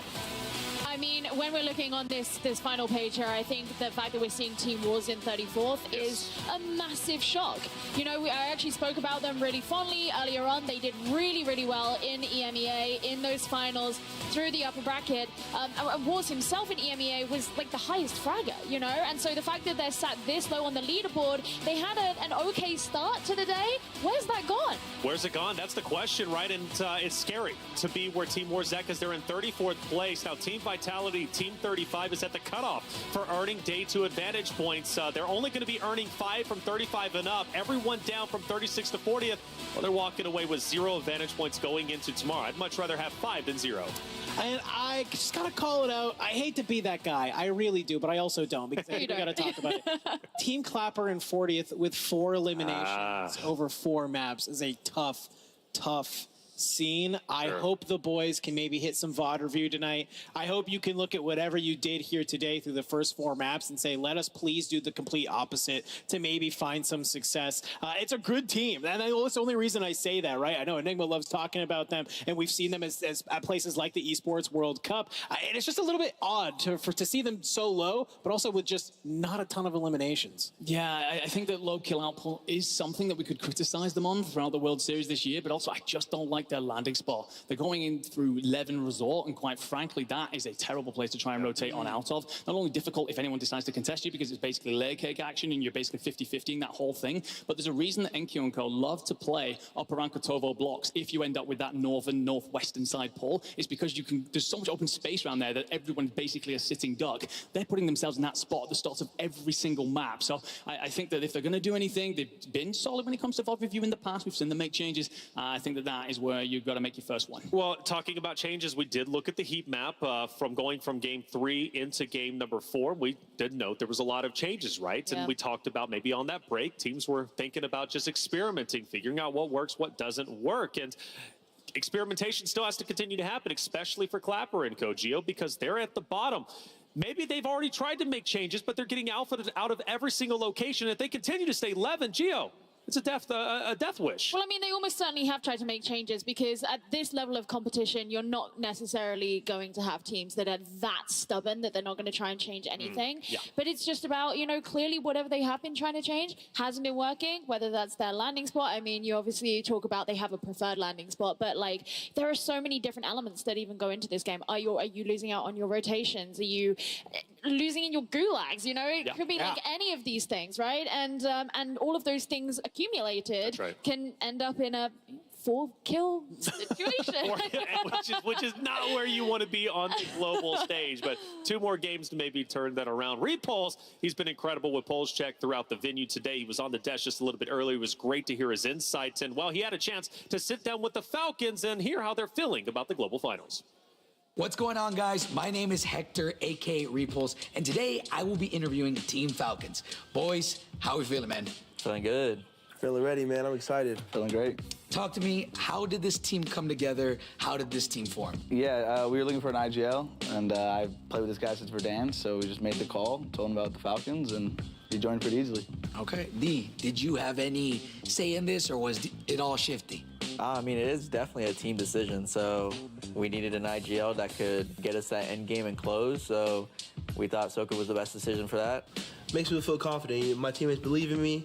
There's a lot of pressure, though, but, you know, pressure either makes people fold like paper, but from my point of view, it's pressure makes diamonds, baby, so let's shine. Okay. Big man over here. Okay, I like that. Feel me? All right, so let's get into some hard questions now, right? Who do you guys think is the most overrated team here? Overrated. Maybe like Huskers now? Huskers? Yeah, I mean, they had a really bad EWC performance. I gave them their flowers there, and then they just got dead last, so it's hard to put any stock into that team right now. I don't know if there's really any, like, highly rated teams right now. Or maybe, I guess, where the community thinks is a really good player team, but in reality, their team is horrible. Oh my God, Breadman. I said players, specifically Breadman. Holy dude. That guy plays BR like it's like blackout, like there's no buybacks. Come on, dude. Yeah, I guess I'll agree with that. Who, in your guys' opinion, is the worst team here? I'm gonna have to say probably Reload and the boys. I don't know about those guys, man. They just they're onliners. They're like bedroom cheaters. So. D, who do you think is getting dead last? I don't know, maybe like FIFA. Bro, I'm telling you, their team is in shambles, bro. Shifty, which CDL player do you think you could replace instantly on a starting roster? I'm off with go big or go home. Give me Pred. Pred? Give me champ. Give me champ. Oh, this is going on Twitter. Okay. All right. So now I'm going to switch the tables on you, right? Which CDL player do you think could come and join your roster and instant click with y'all? Like replace one of us? Yeah. You can't. None of them. None of them? None of them. Not a single CDL player can come and join you guys. Give the best one. They're not touching us. Not even close. They could not replicate what these two can do, nor what I can do. Well, that kind of concludes our interview today. Some great questions, some great answers. I'm not gonna lie, I was shocked by a couple of them, but I'm curious to see what the people at home and in the stadium think. But appreciate you guys joining us, man, and looking forward to seeing you guys compete this weekend. Sir, ready. Thank you. Ready. Tell you one thing that I respect about the Falcons, they're always going to say what's on their mind, okay? And again, Repulse, he's always digging. He's always digging to create those clips and those controversies, right? What do you think about CDL versus Warzone? Who would join the mix? And ooh, that's a spicy conversation that actually Enigma is going to lead off. I'm joking. Oh, wait, I'm down. No, I am not. Do we really want to open that can of worms? Yeah, do it. No, I don't think that direct conversation, but I think that the important thing that kind of comes from this is, that conversation goes on. A lot of it is all about your straight shooters and stuff like that. I think that Soka coming into that Falcons roster has proven something that's really important here in Warzone, and that is your most important role is your IGL. The kind of person who the other players, Dancho said it before, they don't really have to just think about things too much. You end up with someone who is able to do all of that communicating, all of that decision making for you to allow your superstar players to explode onto the stage. So I think the whole CDL v Warzone thing, whatever. I've watched Call of Duty since Black Ops 2, so yeah, same. Been around for quite a few years. But it's a case with Warzone where we show as we're evolving as a space, these IGLs and seeing that level evolve in terms of the decision making, the creative plays that happen. I mean, we saw one the other day. Aiden was watching it on stream in particular. Soka made a call in a tournament, and he even said himself, I would never have thought of that. So watching that level go up and change the dynamic of the whole way in which gunfights unfold, the way the maps played out, for me, Soka, best player on that team, best player we have here on the stage. Well, it also kind of leads into this conversation too, where not that I actually want to get into the conversation, but it's just I'm not. But it's an unspoken thing that we have, and you bring it up with people like Soka, right? Where there are these intangibles, there are the things that you cannot look at on a stat sheet that you only kind of get from that eye test, right? Sure. That a lot of Warzone players have, and that's something that I think gets overlooked. Is what is that game IQ? What is your ability to kind of manage that RNG? Because to me, what makes a good Warzone player is somebody who can take that RNG that's given to them and be able to kind of deal with it, to be adaptable, right? We look at things like zone pulls, just even loot that you get off drop, right? Somebody lands near you, you want to go take that fight, you get a level 4 STG, they're using a WSP9, you're like, oh, I'm absolutely gunning you right now. Even just simple things like that, right? Really can kind of make or break a lot of these teams, and just being able to make some of those reads, I think, is really important. When we look at our top teams, it's because they have these intangibles. It's not just I can gun anybody on the map and I'm really confident in my gun skill. It's about your ability to read zones and be able to play around there and really kind of lean on those intangibles that you have to come out on top. I think people look at the CDL versus Warzone debate as an all or nothing, okay? Yeah, if a CDL trio, a true trio... Oh, we are getting into it. Well, I guess we are. Now, I need to be very careful here because I'll end up on Reddit. And I don't want to end up on Reddit, nor do I want to end up That's in a the viral worst place clip. to end up. Like an EWC clip that we ended up seeing going viral over there, which wasn't me. But I will say this. If a true CDL trio came over and grinded like they do in the CDL, they would be successful in Warzone. Now, will they be the Falcons?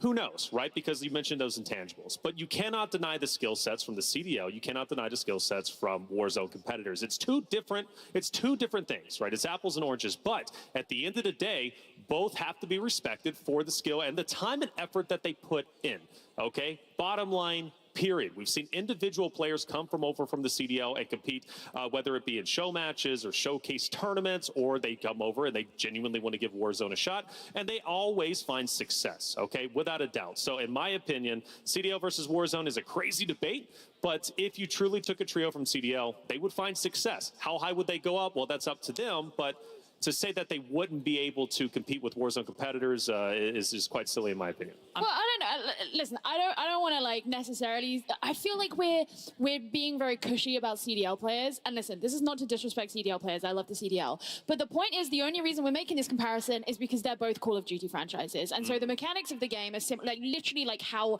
guns fire, how the physics works are similar, but they are fundamentally two very different games. Every single player who's come from traditional Call of Duty and gone into Warzone, and you can even make this comparison in other like shooters, like players who go into whatever BR, have to learn that game. They have to learn how to play that game, how that game works. You do not automatically have the Warzone EXE in your head just because you're experiencing Call of Duty. It doesn't work that way.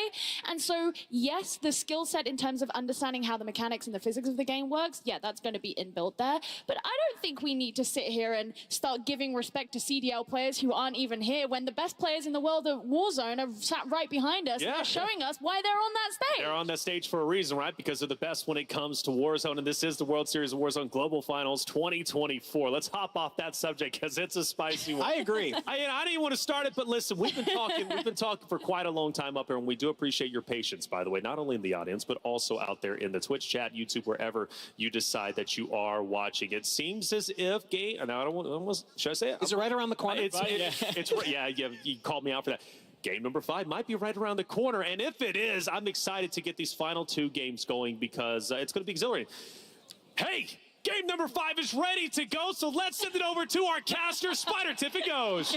Wow, I know Vegas is so excited to see us, and it's probably not because it's us, probably because the game's getting started, but still, I think Taylor's corner is like 7 miles away, by the way. I don't know what street he lives on, but that is crazy from Taylor. Anyways, Tiff, I'm excited to be here. We've got 2 games left. We've officially entered the end game of this tournament, at least for day 1. A lot is on the line. We've talked about this a lot, and I was just talking to some of the fans with you, and I think one of the big things we took away from that was some of these squads that you're cheering on in particular. They were talking about Cloud9. We were talking with them. They are having a tough day today, but that doesn't mean their tournament is chalked. We've still got a whole nother day tomorrow, and you're getting a ton of intel today for day 1. Exactly, because no one knew exactly what LAN was going to pan out for their rosters when you think about it, right? You can't really gain this kind of practice until you actually get here, or you had performed back in the day on London, that Copper Box Arena. It got kind of crazy, and quite frankly, I'm just excited to be kind of getting towards the point of dropping into the next map, but I do echo your sentiments there. Let me just talk about it for a second. Huskers, Breadman, some of the squads that we have really wanted to find success here. Now, guys here in the stadium, I'm gonna need y'all to bear with me. We are gonna reset some things here, so if you want to collectively stand up and do some jumping jacks, I honestly would be right with you, but I unfortunately can't do them down. We got to stay warm. I know the players are staying warm as well. A couple quick notes, by the way. This is as expected, right?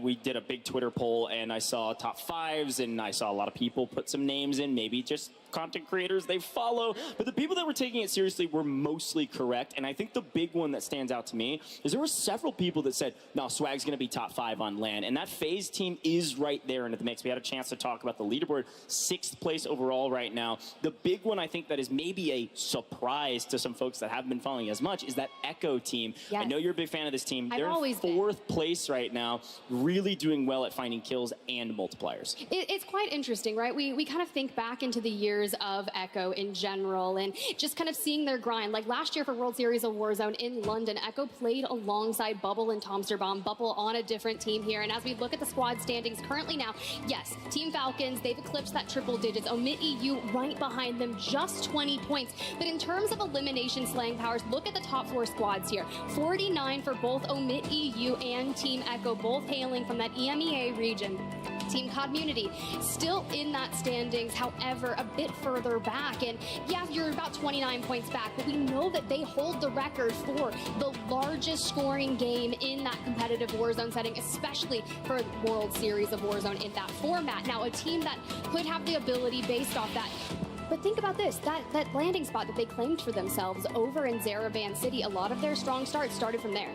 Yeah, and it's a great shout. I think looking at this leaderboard too, it's worth mentioning our placements for the top 2 teams right now. Something worth mentioning about the Falcons, we know it, they just won back-to-back games, but reminder, the very first game, they got 2nd place overall, right? Their placements have been fantastic. They had that drop game in game 2, they got 22nd place, but then 𝙃𝘼𝙎𝙃, they go 4th, 1st, 11th, and 2nd.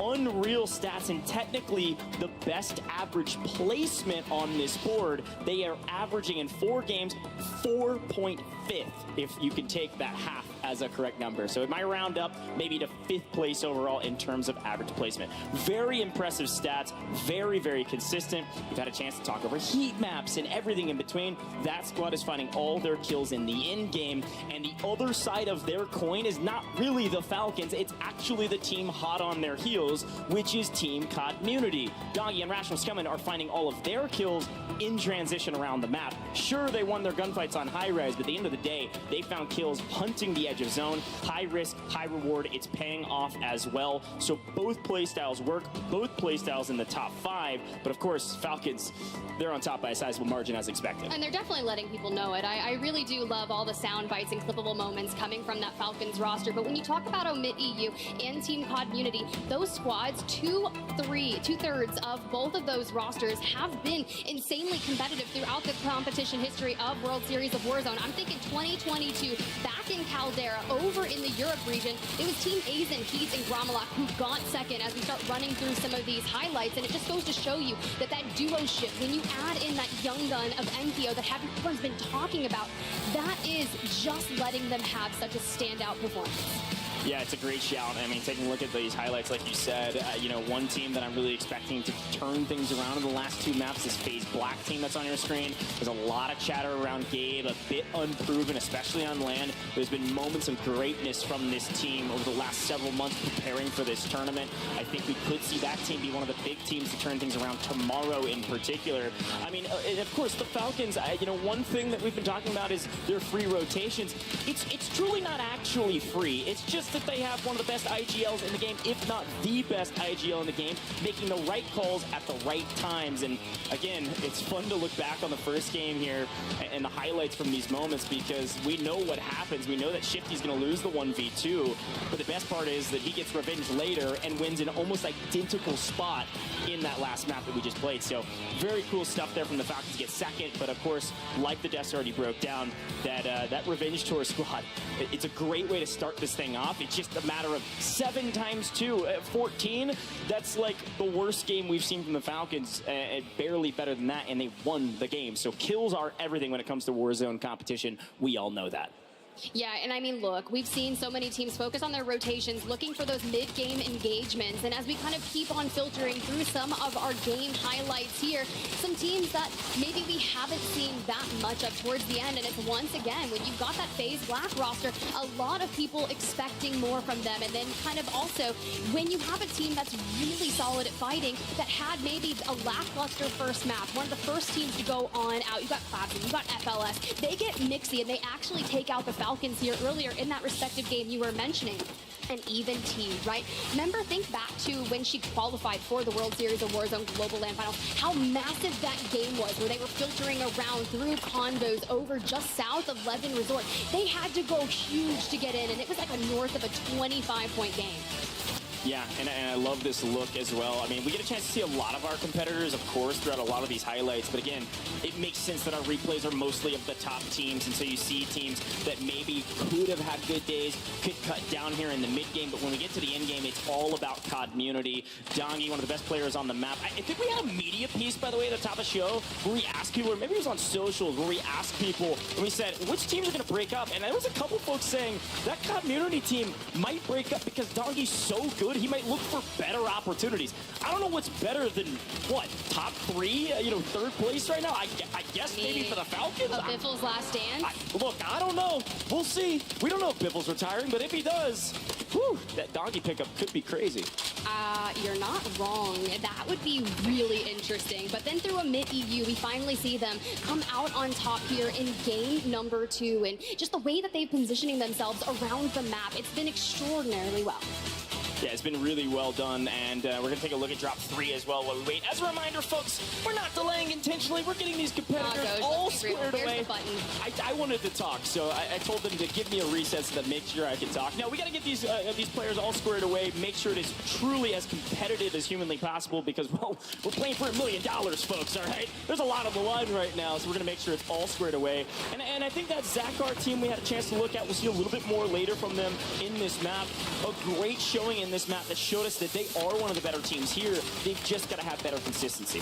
God, that gulag was so tough to watch from Breadman's POV there. And as we kind of keep on moving on through, Volcom, Resolve, living the best life. But things are so tough in the early game. Some teams, like, when you think about ironing out your macro strategy and you study your VOD reviews coming into Las Vegas, a lot of squads, and I personally watched a ton of the Falcons to see exactly what their looting path were looking like and how much cash they can walk out of pop-off power with, and their ability to listen to the IGLs, to understand the shot calling, and put themselves in a god-tier position, knowing how to secure it and the perfect timing on it. And 𝙃𝘼𝙎𝙃, they realize also where they need to be for that endgame win conversion, so they challenge for the threat, but are not able to unseat the Falcons. Masterful breakdown, Tiff. I love how passionate you are about Warzone. It's been such a fun time casting these games with you, and this was such a fun final moment from the Falcons. They did everything right in this instance. We're able to take high ground and take the victory. The start of the bleeding, I suppose, for our leaderboard. The start of something that is certainly not new if you're a Falcons fan. We're going to take a look at the next map, and we know how this one's going to go. Early, some contested drop spots that have proved very difficult to come out on top for the side of Fluffy, as I'll call them. And we saw Vegas Inferno struggle here as well. They end up taking down Adrian, but unfortunately get cleaned up by Sage and the rest of this team. And we know that because of this wipe, they get sent to the gulag and are not able to get out of it. As such, the first team that are eliminated in this lobby. Again, another frustrating game from XMQ, who had a great map. They got second, barely losing out in that final circle. But it's just consistency. I'm going to keep coming back to it. There's big C's in Warzone. The big one, of course, is Cash. The other one is chemistry. But the other one's just consistency, all right? The 3 C's of Warzone are always proving true, whether it's on LAN or online. Certainly today, that is the case. All I see are thermites all day. We run through these highlights, and I just see them not only for fools, I see them from kind of opening and like solidifying your stairway and just trying to open those engagements up, just to burn them down a little bit. And for these end games, smokes. So smokes and thermites, and the desk kind of already broke that down. So I'm really seeing the importance of those trophy systems towards those late games and kind of anchoring down your building. And here's some of the final moments. Of course, Team Aiden, who, frankly, I think could get some more main stage love when we're taking a look at them, because they are a top 5 team right now, doing a fantastic job, and they're kind of just lurking in the shadows, making it into great positions over and over and over again, just not in the limelight. So be curious to see what goes wrong with them maybe in these final circles before we get to the final 5. But this moment was a fun one, of course. We've lost one on either side. Better position for the side of the Falcons means they win this every day of the week, including whatever day today is. What is it, Saturday? I don't even know. I don't even know anymore. It's been an eternity, but we look at the squad standings here. 109 for the Falcons. 𝙃𝘼𝙎𝙃, 20 points behind them. 29, you look at Team Community. And let's remind everyone, those advanced starting points moving into the Call of Duty Warzone match point tomorrow. 150-point threshold is what needs to be maintained in order to win a game after and secure yourself that $100,000 and hoist that trophy at the front of the stage. So squads that still, okay, actually, we'll talk about the points disparity, right? You have that large point sponge between the kind of top 3 or 4 squads that there's going to be so much allowing ability to have these teams at the bottom to move and shake things up if they can net themselves a high kill win.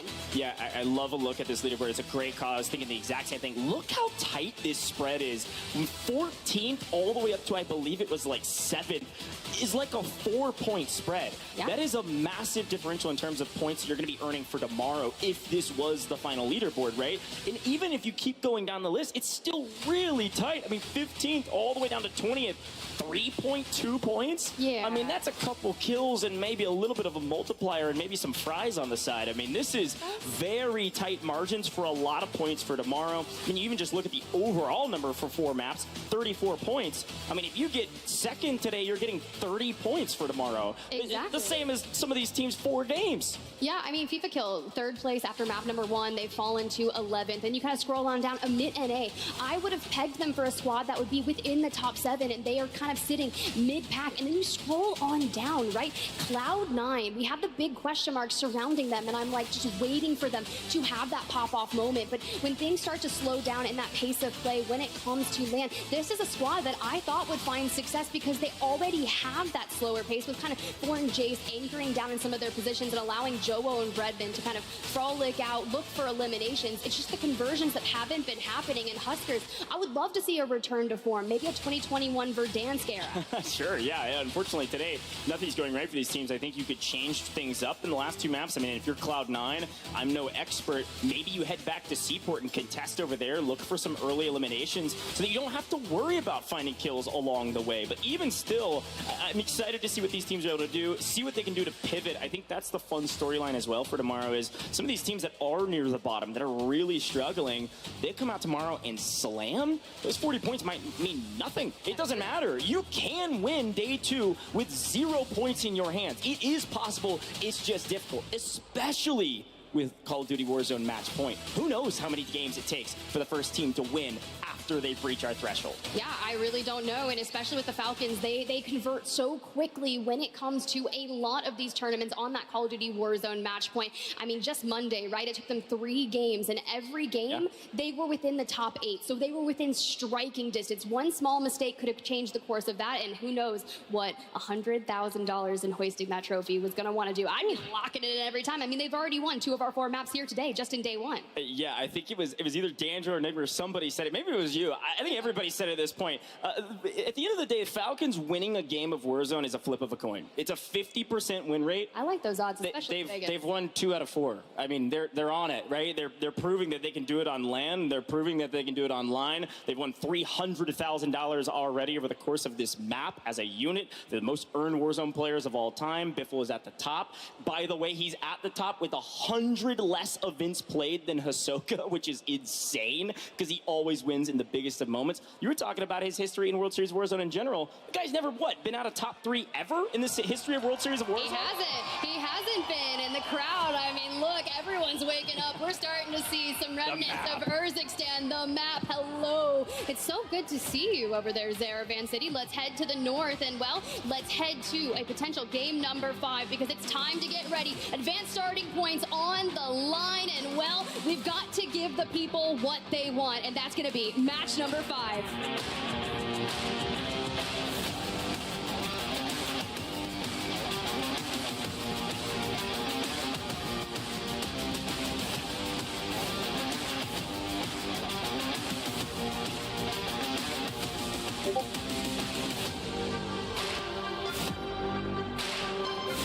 𝙃𝘼𝙎𝙃 dropped for the Warzone community 283 days ago, but we're finally here for map 5. The Falcons on top. Shifty having earned $500 a day since this map dropped. He is the most earned Warzone player in history on 𝙃𝘼𝙎𝙃 with over $150,000 earned as an individual. This team is on top. Can anyone cut down the Falcons? I'm sure a lot of folks at home think this squad can tip. We had a big conversation on Pulse Check and on the timeline about who's number 2, right? If we're playing for second, which is not necessarily the case, but if it is, who is number 2? A lot of folks say Aiden. I highly recommend it. They've been looking so final form to me over the past couple of weeks, just increasing their odds, getting better, challenging them, and it's just a matter of time before that actually occurs. And you know how many times I've seen DJ Moss kind of walking around in Vegas? I almost feel like it's a premonition or something, a sign telling me maybe he's going to win the solo YOLO or something. I'm not even sure, but I've seen him more than anyone else. Yeah, I think so too. And back to Bazaar we go. Take a look at the top left-hand corner of your screen, by the way. Can we get a cheer for not an Eastern Zone? We've got something new on our hands. We might be headed to City. Things could get shuffled around, and on paper, this is a really weak stat, but I believe that City drops, City end zones, are actually the Falcons' worst performing end zone. So there is a pretty good chance we could see a new victor here and not a back-to-back-to-back. Yes, reminder, the last 2 maps, Falcons did win those. They were a little while ago, but they have a chance to go back-to-back-to-back, and whether that's a three-peat, a hat trick, or maybe if you're into bowling, that's a turkey, we'll see. A turkey. Yeah, you're not wrong. One thing that's going to stay consistent, though, is the Battle of 𝙃𝘼𝙎. This time, we're investing not only bunker busters, we're calling in the mortars. And even though we did rework the bunker buster strategy, and you can't call in two, it'll be airspace too crowded, just one should be enough because it is so vital to be able to lay siege and force people off a rooftop and maybe into a favorable position where you're just going to feed up a staircase. But I love that we got Pentagon here already kind of jumping out windows, clearing some of these rooms out, but we just have to lay our eyes on it because Fuzzin's already found one. Yeah, a lot of eyes on the Germans right now. A whole country cheering them on, and somewhat mediocre day thus far, but certainly a team that can make some waves in the latter half of this event, at least in day one. Quick pickup on one. Should be a clean team wipe here. No problem in just a moment. Gotta try to find the third, and a couple thermites might root them out. No fastball specials this time around, but this is just a matter of time before their third gets cut down as we get a quick revive of Melvin. I kind of like what they were doing, though, right? They go to the train, they hit the buy station, they try to get their loadout so they can get their weapons they feel more comfortable with, because clearly this Pentagon roster already has theirs, but it doesn't matter. They already feel confident enough to just go ahead, cross that distance, and really wreak havoc to that squad. And then you think about Neto here, just over in Shaheen Manor. Think of the squads that do usually traverse this area, and that's going to be that 𝙃𝘼𝙎 roster that like to loot around and kind of rotate in, but we're down below, right? We're kind of in the catacombs. Yeah, this is way down far on the right-hand side of the map, bottom right-hand corner on Manor.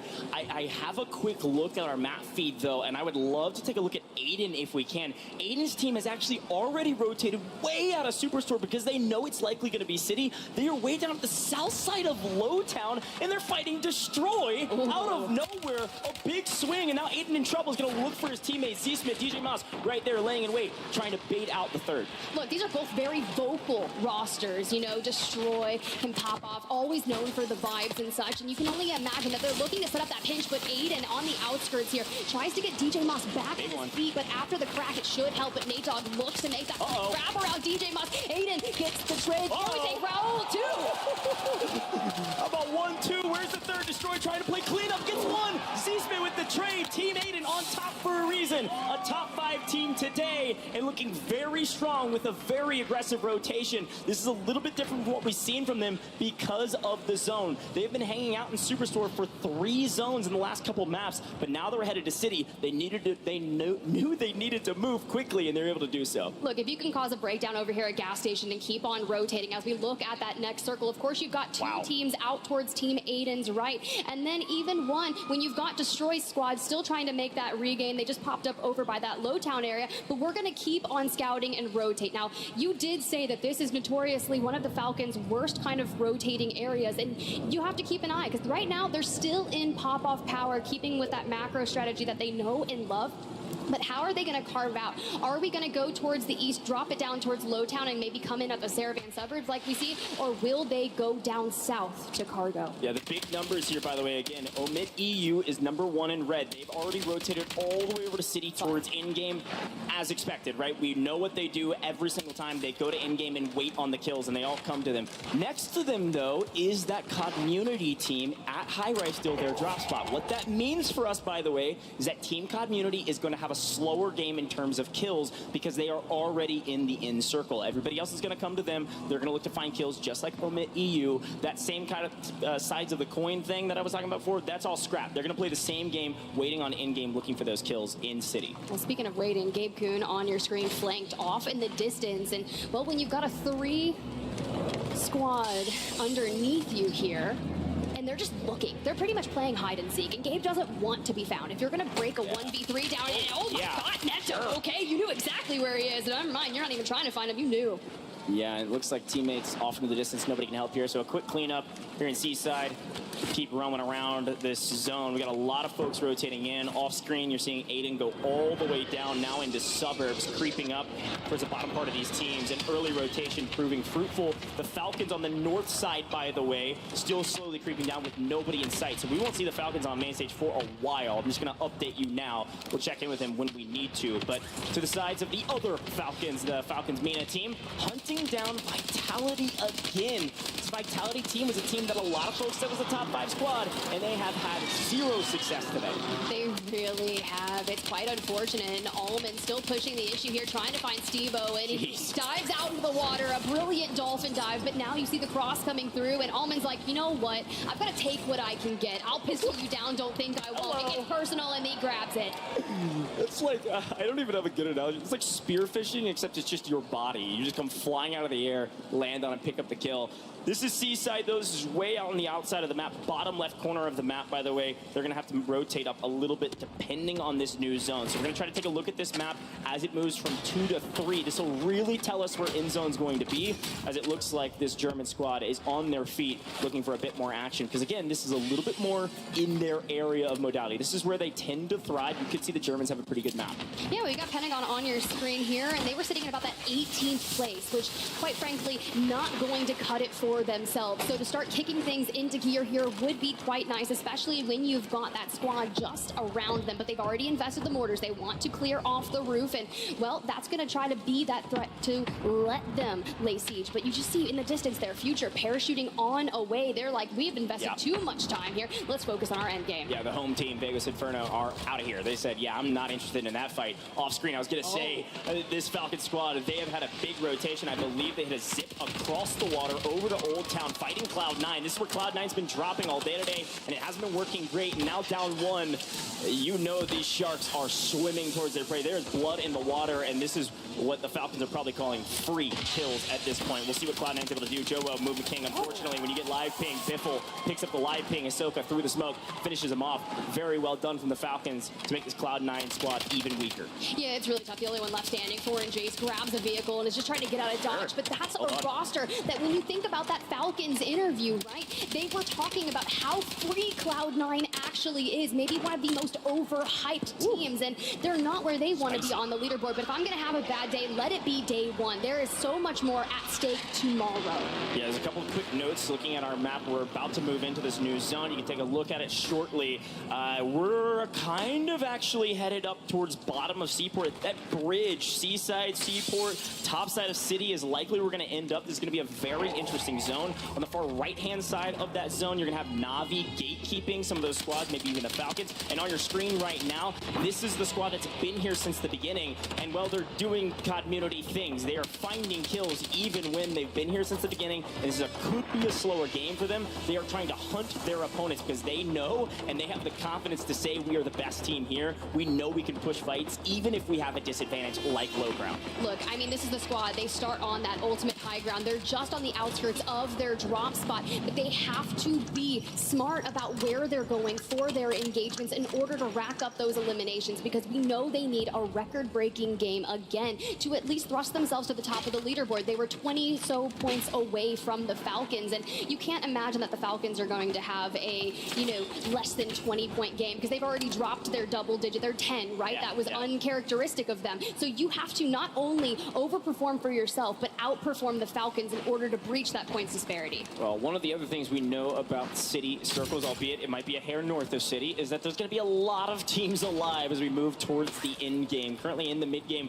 we've only lost 6 teams and nearing still 100 players on the map. We're going to likely be still around 70 moving into Circle 5, pending where this next zone goes. If it continues to head northern and as far west as we can go, there's going to be a lot of folks in the water, and it's going to get real weird real quick towards the end game. So I'm kind of biding my time as well, taking a look at this one. We do see Aiden's team being contested. I was worried this was going to happen. I didn't know it was going to happen this quickly. The Falcons find Aiden and pick him up, no problem. Now with the player advantage, they're going to try to push the equation as per the usual. Looking for the rest of this team as 𝙃𝘼𝙎𝙃𝘼𝙃 gets cut down. Where is DJ Moss? Somehow the rat scurried out, hit the water, and maybe swam across the road. That's exactly what I would do. I would look for a regain, and you can see DJ Moss just underneath the bridge, just trying to get out, find a way to get the teammates back on in. Aiden 𝙃𝘼𝙎𝙃 in the gulag, but hey, you never know. Will they be able to get the benefits? But DJ on the stairs here, a smoke to give him a little bit of reprieve.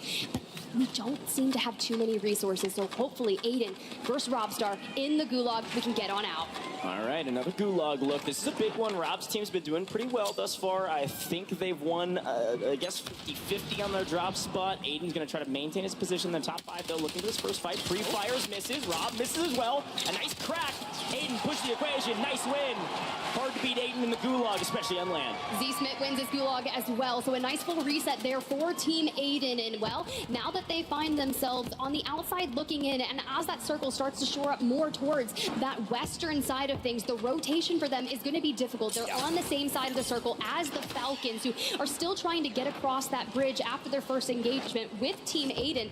But where do we go and who do we look at? Team 𝙃𝘼𝙎, they've already found themselves dead center of zone. Yeah, this zone is proving very difficult for the rotation that the Falcons decided to take, which is up into Old Town. But they are hunting Edge of Gas. They are used to that. They're used to pub stomping. Sometimes they pub stomp in customs, and we'll see if they're finding a lot of eliminations along the way, because you're right. They have to come all the way through kind of the east mid side of the map back into the west rather than coming down the other side through Seaport. So I'll be curious to see how many kills they have and if anybody gatekeeps them. But instead, we're going to take a look here with Aiden and do a quick listen in to see where their brains are at right now, considering they have a bit of a free spot on the edge of zone, pending how they rotate in. Throwing it inside second. Yep.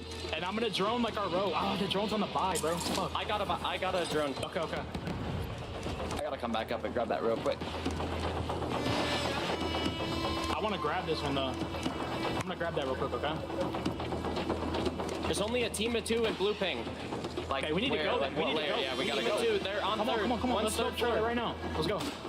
They mortared us. Somebody mortared us. I'm throwing another smoke. Yeah. I might have got live. I'm hitting timer here. I'm throwing smokes. I have second. I need more smokes if you have. I have here. I'm throwing these, Deech. Ready? In this window. Only 2. I gotta check. I'm trying to make it up to you guys. I'm on a plate too. I'm right in this window. Here, I dropped 3. I dropped 3. I have another 3. I'm right looking here, on the Deech. recon. I have It's one still more. 2. It's still 2. It's I know. still 2. There's smoke. Come on. Let's get in there. Right on these windows. Right on me. Hitting on me. You can go upstairs right here on me. Right up on me. Come. I'm chowing up. You guys with me? There's a lot of headies. Could have went in the room. They could be camping in the room. Yeah, like smokes down low. out here. There's smokes out here. Yeah, we're good. We're in a good spot. I think we play holds here, bro. Yeah, right here. Look. It's in dealer 2, okay? Shoot it. 20. Other one here. Yep. Crack them. They're both in that tunnel, bro. Can you not peek down there and kill them? Look over here. To the right here. Look, Okay, same spot. I'm looking right. Oh, these guys are all in the open on the lives. Yeah. Over here on the right too. All right, so here's what we're seeing. A lot of cohesion from this squad and the way that they're able to break down information from DJ Moss, not only saying, I think I got live, let me wait out the timer, and they do. They convert that. But while this is going on, let me just talk about the Falcons, and they are doing such work over on that outskirts of the zone to make sure that they clear out that side of the rotation. Not only do they take out Team Super Evan, they set their sights on other ones, and Aiden, well, they keep on crawling through it. Baba Huff down and out, and this is a game where I'm finally happy to see everything coming together for this roster. Yeah, I gotta say, those might be the cleanest comms I've heard in a very long time. Very well done from this trio to be able to make it to the new zone. But again, the zone pulls further and further west, which means we are way out on the coast, just south of the bridge that connects it to Seaport District. So be curious to see what they can do. Here's a quick look at that replay, by the way. This is the team that was holding them. The Wolf on the other side gets cut down immediately with a tranquilizer dart as Ahsoka and the Falcons come swooping in and clean up this team with little to no problems. A great take, especially because Ev's team had been here for a while. We were watching it on the map, and a fantastic play from Ahsoka and his teammates to get the full cleanup. The Falcons are on top for a reason. That was well executed to still have all 3 alive on one of the most difficult rotations they could take. And here's why this is so important, right? When we look at that replay and we were sitting there with Team Aiden, this is all occurring within 100 meters of each other. They're still on that eastern side of things. And when you've got to think about how can we go all the way to the west, towards that coastline, through the squads like 𝙃𝘼𝙎 that we know have been so consistent today, and a lot of our squads that are still kind of working towards that. Even teams like Team Echo, still up and in it. They've decided to position themselves on that south side alone.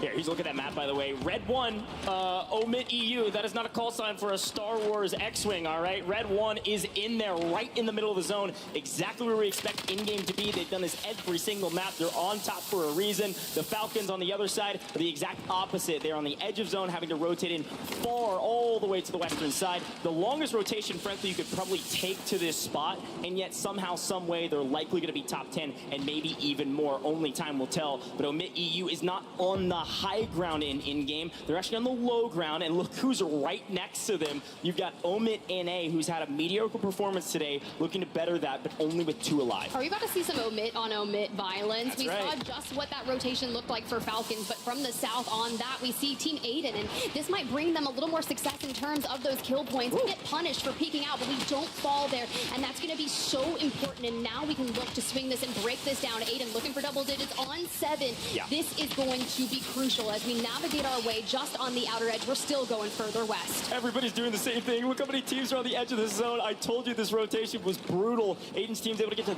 this piece of cover first, but they still have a long way to go. And it looks like one team's already ahead of them. That orange 3, that's going to be that Uno Gaming squad partnering with West Esports. That's 𝙃𝘼𝙎𝙃𝘼𝘃𝑗𝑗, Dizzy, and Vita lying in wait, waiting for this rotation. And who will get there first is the big question. Look who's on top, by the way. Community's still in it, but it might just be Dongi last life with this team. Right now playing a solo. We know what Dongi can do. He can win 1v3s. We'll see if he can maybe pick up 𝙃𝘼𝙎𝑃𝑗𝑗's entire team by himself, or maybe the help of a third party from Camps. Look, Dongi doing what he does best, throwing down the PDS. He's on 7 eliminations, 4,500 damage. He gave his information away, and a 2v1 swing there. All that you could do was pick up even more. And when we think about those rotations and how much they're worth, and Soka on double digits, instead of going for the clean rotate towards the north, they say, we want more. We want to get all of the eliminations, as if that 44-point win wasn't enough for them. Yeah, this is the problem when you force the Falcons to take the hardest rotation of the game by moving the farthest and running a marathon. They're finding so many kills along the way. It's 14 between 2. I'd love to take a look at Biffle and see where they're at, because they've made it to zone somehow. And look who's above them. It's Team Aiden. All 3 alive again, looking very comfortable as Team 24 comes rotating in and getting shot from about 17 different angles. We knew it was going to be chaos in this zone, but now the final, the new, is actually wide out in the open comparatively. So the fight for this building is just for the fight, so you don't have anybody shooting you in the back. It's all Team Aiden. It's all Team Falcons. It's been them since the dawn of this match number 5. Think about how many times we've seen them run into each other, and it's going to be the difference maker. But Aiden on the ground here trying to hit that res, especially when you've got Team Echo looking to make their presence known. Yeah, these are like some of the top teams. This is all top 5 teams right here, aside from Papa Vita. These are 3 of the top 5 right next to each other, all fighting for this side of the zone.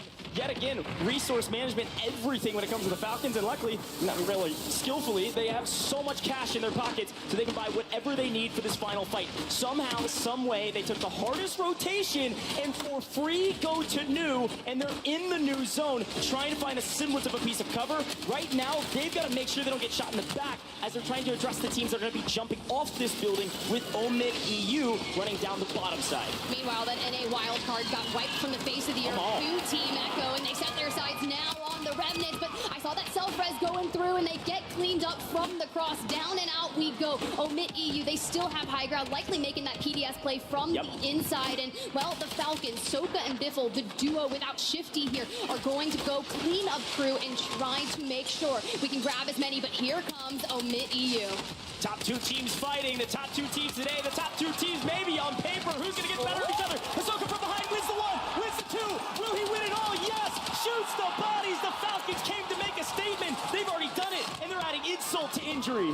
Oh, Soka doing solo shenanigans, but Team Aiden still here as well, and they've got all 3 players upstanding. You do still have King, AJ, and Vision over towards that left, but honestly, I would not be shocked to see Soka try to run over some players if he can. This is where the Falcons thrive, when all odds are against them. PDS is on the ground, and LTV, we've seen this before. Just watch out for those pinky toes, my man. He's doing some diving and dodging around this vehicle for some semblance of time to at least find an elimination. That's all he really needs to do, is either find eliminations or maybe get the buyback. We'll come back to it in a second, because Z-Smith, Aiden, they have an absolute banger on their hands. And in a 1v2 right now, you can only expect Team Aiden to win this, get the 2 times multiplier, jump up this leaderboard. This is a massive moment, but I gotta just say, you can never count out Ahsoka. Sub crazy play, a couple thermites though. Ahsoka gets cut down.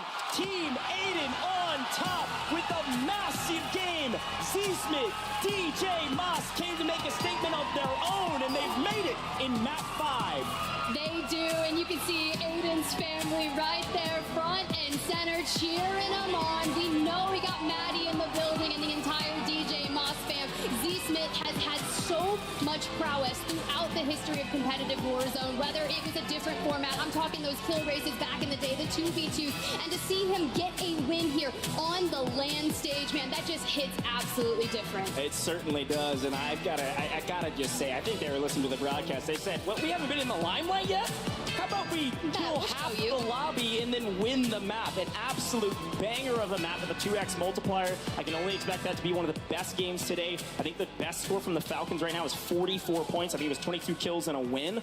That game looked like at least that and then some. You're going to see Team Aiden maybe not jump to the top of the leaderboard, but pretty dang close. You know, it's crazy. We were watching that game, and I was like, do you remember when I was saying all about, like, I've seen 𝙃𝘎𝘎 the absolute most out of any player here. And I was like, this is a premonition. Maybe he wins the solo YOLO. I wasn't actually saying, like, oh, we're going to go win this match. And it comes through, but I still got you for the solo YOLO, my guy. Yeah, and I got to say, too, you got to remember, the top 2 teams in that map had some crazy rotation to get all the way to the west side on the coast. I mean, you have one team landing Superstore, which is nearly as far northeast as you can go, aside from military. The other team lands Popov and comes all the way through the eastern side and then back across, trying to make a cursive S. A crazy moment, big rotations. Let's take a quick look at the last stand, see how it all played out, and see what we maybe missed. And Tiff, I think the big note here again was that the top 3 teams, or 3 of the top 5 teams, all were fighting each other on the same side of the zone, but it was Team Aiden that actually made the rotate out. And this massive play from 𝙃𝘎𝘎 set the Falcons up for a crazy amount of points themselves. There was a couple seconds delay there for that kind of push by 𝙃𝘎𝘎 in general. He flies down maybe 2 seconds slower than the rest of his squad, and that delay kind of gave them a fragmented fight as they were just piecing them together. And there was a push just before this from Team Echo straight towards Team V8, Envision and King AJ. When you think about that third party, that crossfire that came in that took out Team Echo really helped them stay alive because they were able to reset as a duo.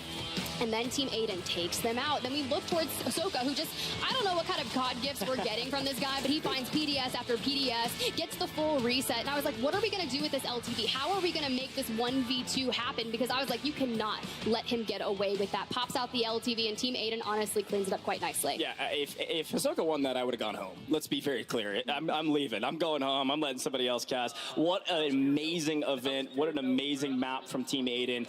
And I don't know if it was DJ, 𝙃𝘼𝘎𝘎, Aiden, whoever made the call, but whoever did, to rotate out and then make the play for in-game, a perfect IGL call to win it all. We got to head down to the stage and hear from my friend 𝙃𝘼𝘎𝘎 and, of course, Miles the Ross. Thank you, Coach. That's right, Smith. Congratulations, man. A massive win. You guys have shot up the standings. We'll get a finish count in a moment, but congrats, man. Thank you. I feel great, dude. That was incredible. That was the craziest game I think we've ever played. It looked crazy from the outside. I mean, you guys, the vibes are high in the camp, right? Like, everyone seems like they're having a good time. Oh, yeah. I mean, this team, dude, no matter what, even when we're not doing well, we just have fun. We go out there, we have fun. And that game just felt like the whole time we were just screaming and yelling at each other. And we were just in the blender, but we ended up making it happen. It was crazy. Is that your secret to success? Is it just pure fun? I mean, you got to have fun. If you don't have fun, you're just going to get slammed. Words to live by. Well, mate, congratulations again. Thank you. We'll see you in the rest of the competition. One more big old drop to go before we get to that solo YOLO. Des, it's back to you. All right, Miles, appreciate you. 𝙃𝘼𝘎𝘎, man, good knowledge out there, right? So you gotta have fun. If you're not having fun, you're not gonna win. I fully agree with that, by the way. You definitely have to have fun.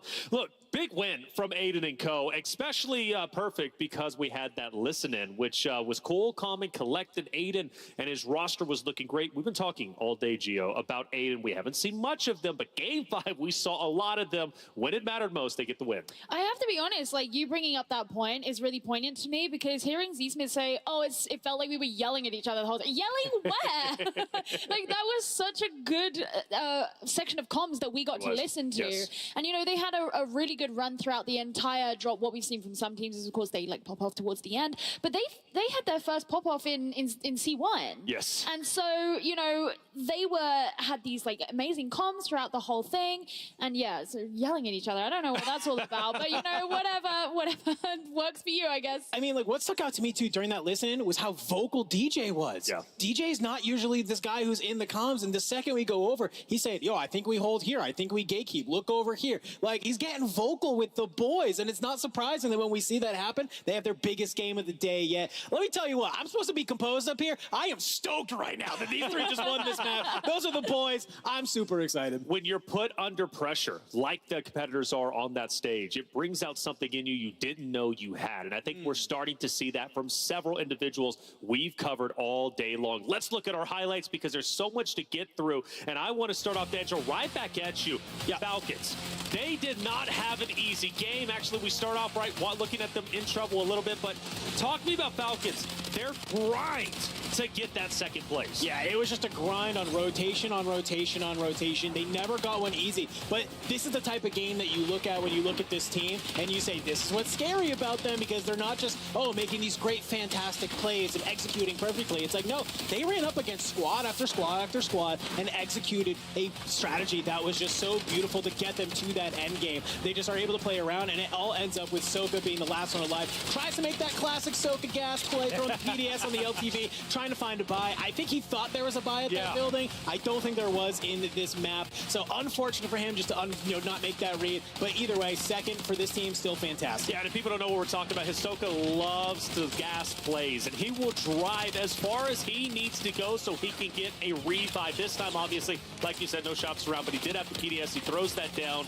gets second place because of his good efforts. Also, well over double digits. He had a phenomenal game, and the first time we've seen in-game shooting of bodies. Hisoka was laying it down, and then Aiden returned it right again in those final moments. V8, though, also had an incredible game, Enigma. Yeah, they did. They finally show up here in Vegas. They were the team that came first in the EMEA finals. They were fourth in groups, fifth in losers round 2. They're really, really strong side. This is Vision, 𝙃𝘼𝙎, and Showstopper, a team that put up serious kills on the map, averaging about 11 kills per map, and that is the fourth highest across the region. So definitely a team to watch because they've got great points of view in terms of slaying out. But one of the risks has always been their high pace of play can then see them cut down early, and I think that's what we've been seeing through this. It's seen them get through to the late stages, absolutely wonderful. I said as well, right at the top of the show, that this is one of my teams that I predict to take the whole thing, but I do think that they've got a lot of things to fix before we get to having that be a serious conversation, and I'm a little bit worried that the slow start did affect them here in Vegas, so definitely hope to see them step up a bit more.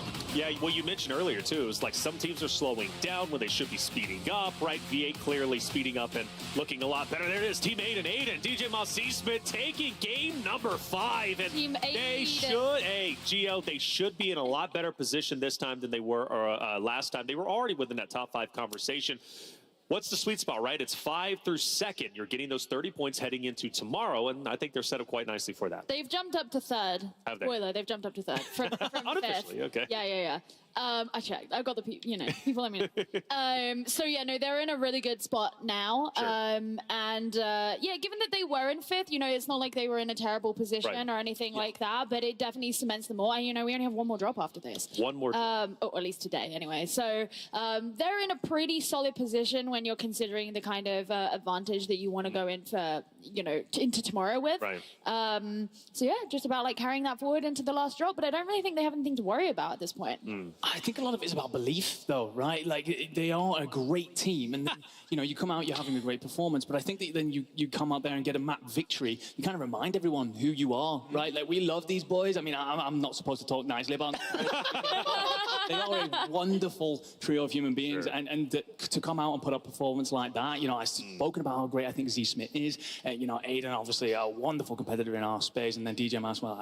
I know why you like him so much, my friend, but it's definitely a trio that we want to see step up and be a part of the conversation, the battle, the bloodbath that we're hoping for tomorrow. Right. That announces themselves here this weekend, says they can definitely be a part of that. Well, and I think the other thing, kind of Gio's point too, is like, yes, they were in 5th, they were already having a great day today, but having a game like that is like you said, the confidence builder they need for, yes, they knew that they coming in this were probably going to be one of those 2nd through 5th teams, very strongly poised to be able to be first here today. And I think what that is that's more like a sort of a justification in everything they have been training for, everything they've been doing the last 2 weeks. It is basically a check mark that, like, yes, we know what we're doing, and this is what's going to help us tomorrow, even though, we might only be coming in with 30 points as opposed to 40, but they're going to use that 30 to potentially win the entire thing. It's match point. For the first time in Warzone history, it's going to be match point on the global stage. Anything goes. We've never seen this, at least at this level, on land. So the reality is we don't know how it's going to unfold, regardless how each and every team is playing. But that confidence builder, that's a great point.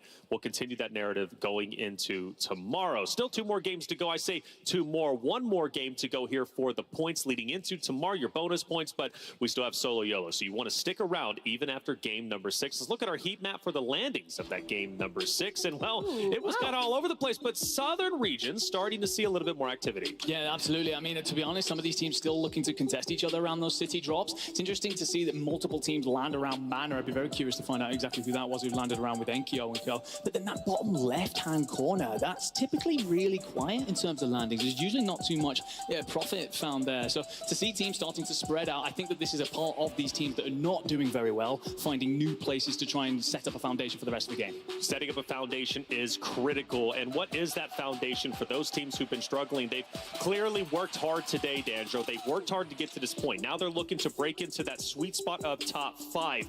What do you do? Drop number 6. Full sin. Do you switch it up? Do you change up what you've been doing, or do you just kind of let it go and let it ride? Yeah, I mean, if you're one of these teams who hasn't been performing well here today, yeah, I think you just kind of heat check yourself. Start really test the limits of your team. Get aggressive. Maybe normally where you wouldn't take a fight, push yourself forward. Say, what's going to happen if we try and push this team right now? If we just maybe try and play third party. Try and do these things that you're going to rely on tomorrow. I know it's a little late to try and get reps in, but the fact of the matter is this is going to be your only unique opportunity for this lobby in a setting like this to be able to do that. So I think if you're one of these teams who going into the last final map, yeah, maybe you're out of some points, you kind of feel comfortable where you are, try something a little bit different right now because this is the time to make it happen. All right, time to make it happen. 1 more game to go for the bonus points. Who will take the final game and get that confidence booster? Right now, Falcons, they're on fire, but Aiden also showed some life, and well, mid-EU, will they wake up from their little slumber that they've currently had over the last couple of games? Season 6 is about to be underway. Let's see what's in store for you.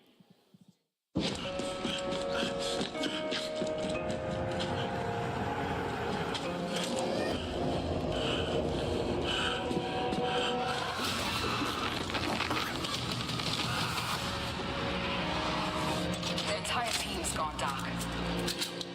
We'll split up. There may still be survivors. Let's move.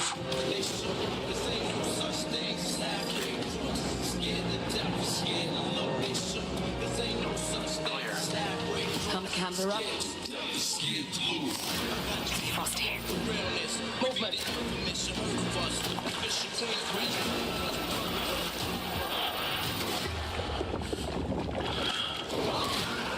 Rocket, come in.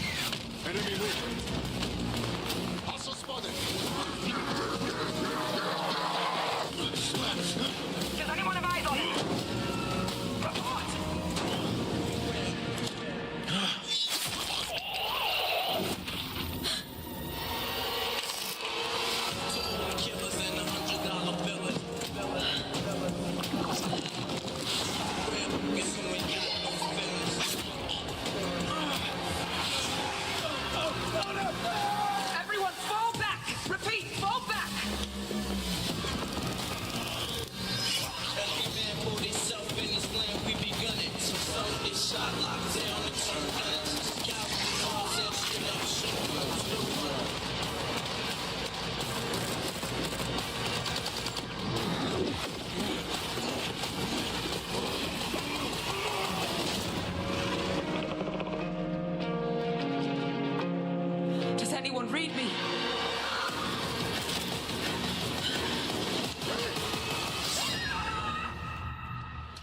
And welcome back to the World Series of Warzone 2024 Global Finals, the final game of the day, at least when it comes to the bonus points leading into match point tomorrow is here, game number 6. If you haven't won a game today, this is your final chance to do so outside of Solo YOLO, which is coming up right after this. So you make sure to stay tuned to see who's going to earn that $50,000. I'm Taylor Reflections Double, joined by Dream, Enigma, and Dandro.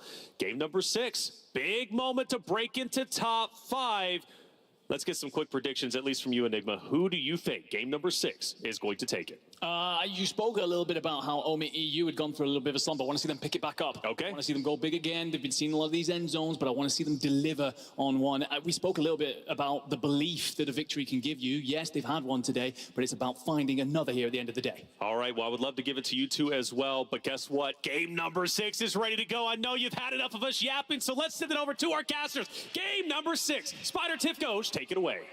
Don't worry, I'll get your predictions right after this one, okay? Because you'll definitely be right after we play this one. Now, according to math, all right, I was doing some math on the side. Oh, good. I'm so glad you were. 44 points was the biggest game of the day, aside from that last map, which was from the Falcons. Guess how many points Team Aiden just dropped? If you're telling me 44 was the biggest, I'm going for north of 50. It was a trick question. It was exactly 44 again. A 22-kill victory, 44 points from Team Aiden. A massive jump up the leaderboard. Wasn't enough to take first? Certainly not, because the Falcons just dropped a 36-point game for a second-place win. So another massive game from the Falcons means they're up right now in their competition by, well, frankly, a whole dang lot. I think it's about 40 over second and third. So maybe we know who's going to get 40 points for tomorrow, but the big question, and still up for grabs, who's getting 30, 20, and counting, folks? A lot is on the line. The last game of trios today starts right now.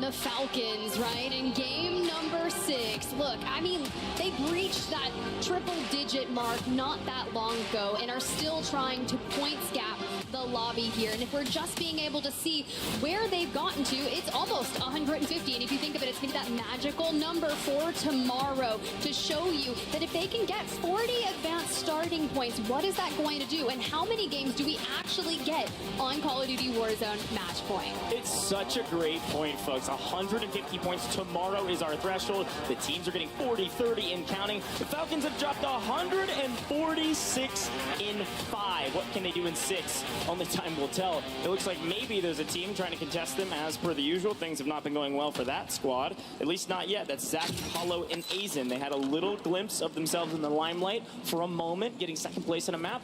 But we'll see what they can do as we head back to Bazaar to see, well, what's the tally after 6? Who's going to win it this time? Is it a true 50-50?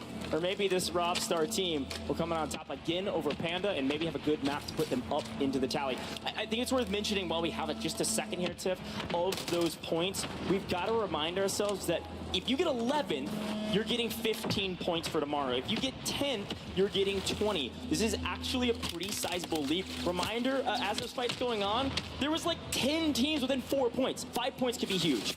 Exactly. One good game can change the trajectory of your World Series of Warzone for tomorrow. And honestly, when you've contested each and every map, you're kind of not in a good position overall on the leaderboard. Usually you end up chalking bolts, but this squad, this Reply Totem, they still have the ability to hit a regain after this, even with the influx of mortars kind of sending their way. We're still kind of looting around it and trying to piece apart the different squads as we go.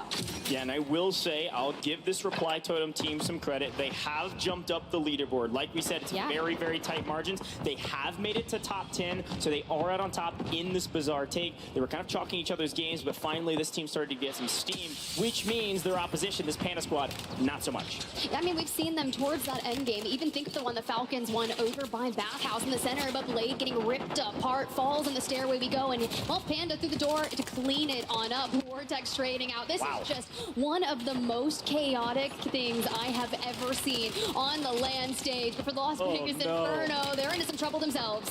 Well, the home team getting cut down. It looks like Future has game's last one alive, and just kidding, wins the fight. 𝙃𝘼𝙎𝙃𝘼𝙂, a mediocre performance thus far today. Unfortunately, cut down early. It's going to make it very difficult for them to jump this leaderboard dramatically in the final map when they're on their back foot already. You have to be perfect tomorrow if that's going to be the case. But 𝙃𝘼𝙎𝙃 in the gulag looking for Bagel, and we're already investing our lethals, our smokes. But when Bagel full sends down that center lane, now we've got to locate them. Still not kind of sure of where they went. We locate, we peek, we slide. Babo, come on, let's get it. Able to find some and more. Can we win the pistol? Woo! Wow, that was way too close. Should have been a lot cleaner. Unfortunately for both of them, they were in the gulag and they still got to come back to the team. But a nice win from Bagel. We'll see what he's able to do when he gets back onto the map. A quick buyback, by the way, from Future there. So 𝙃𝘼𝙎𝙃 will get right back into the mix. Just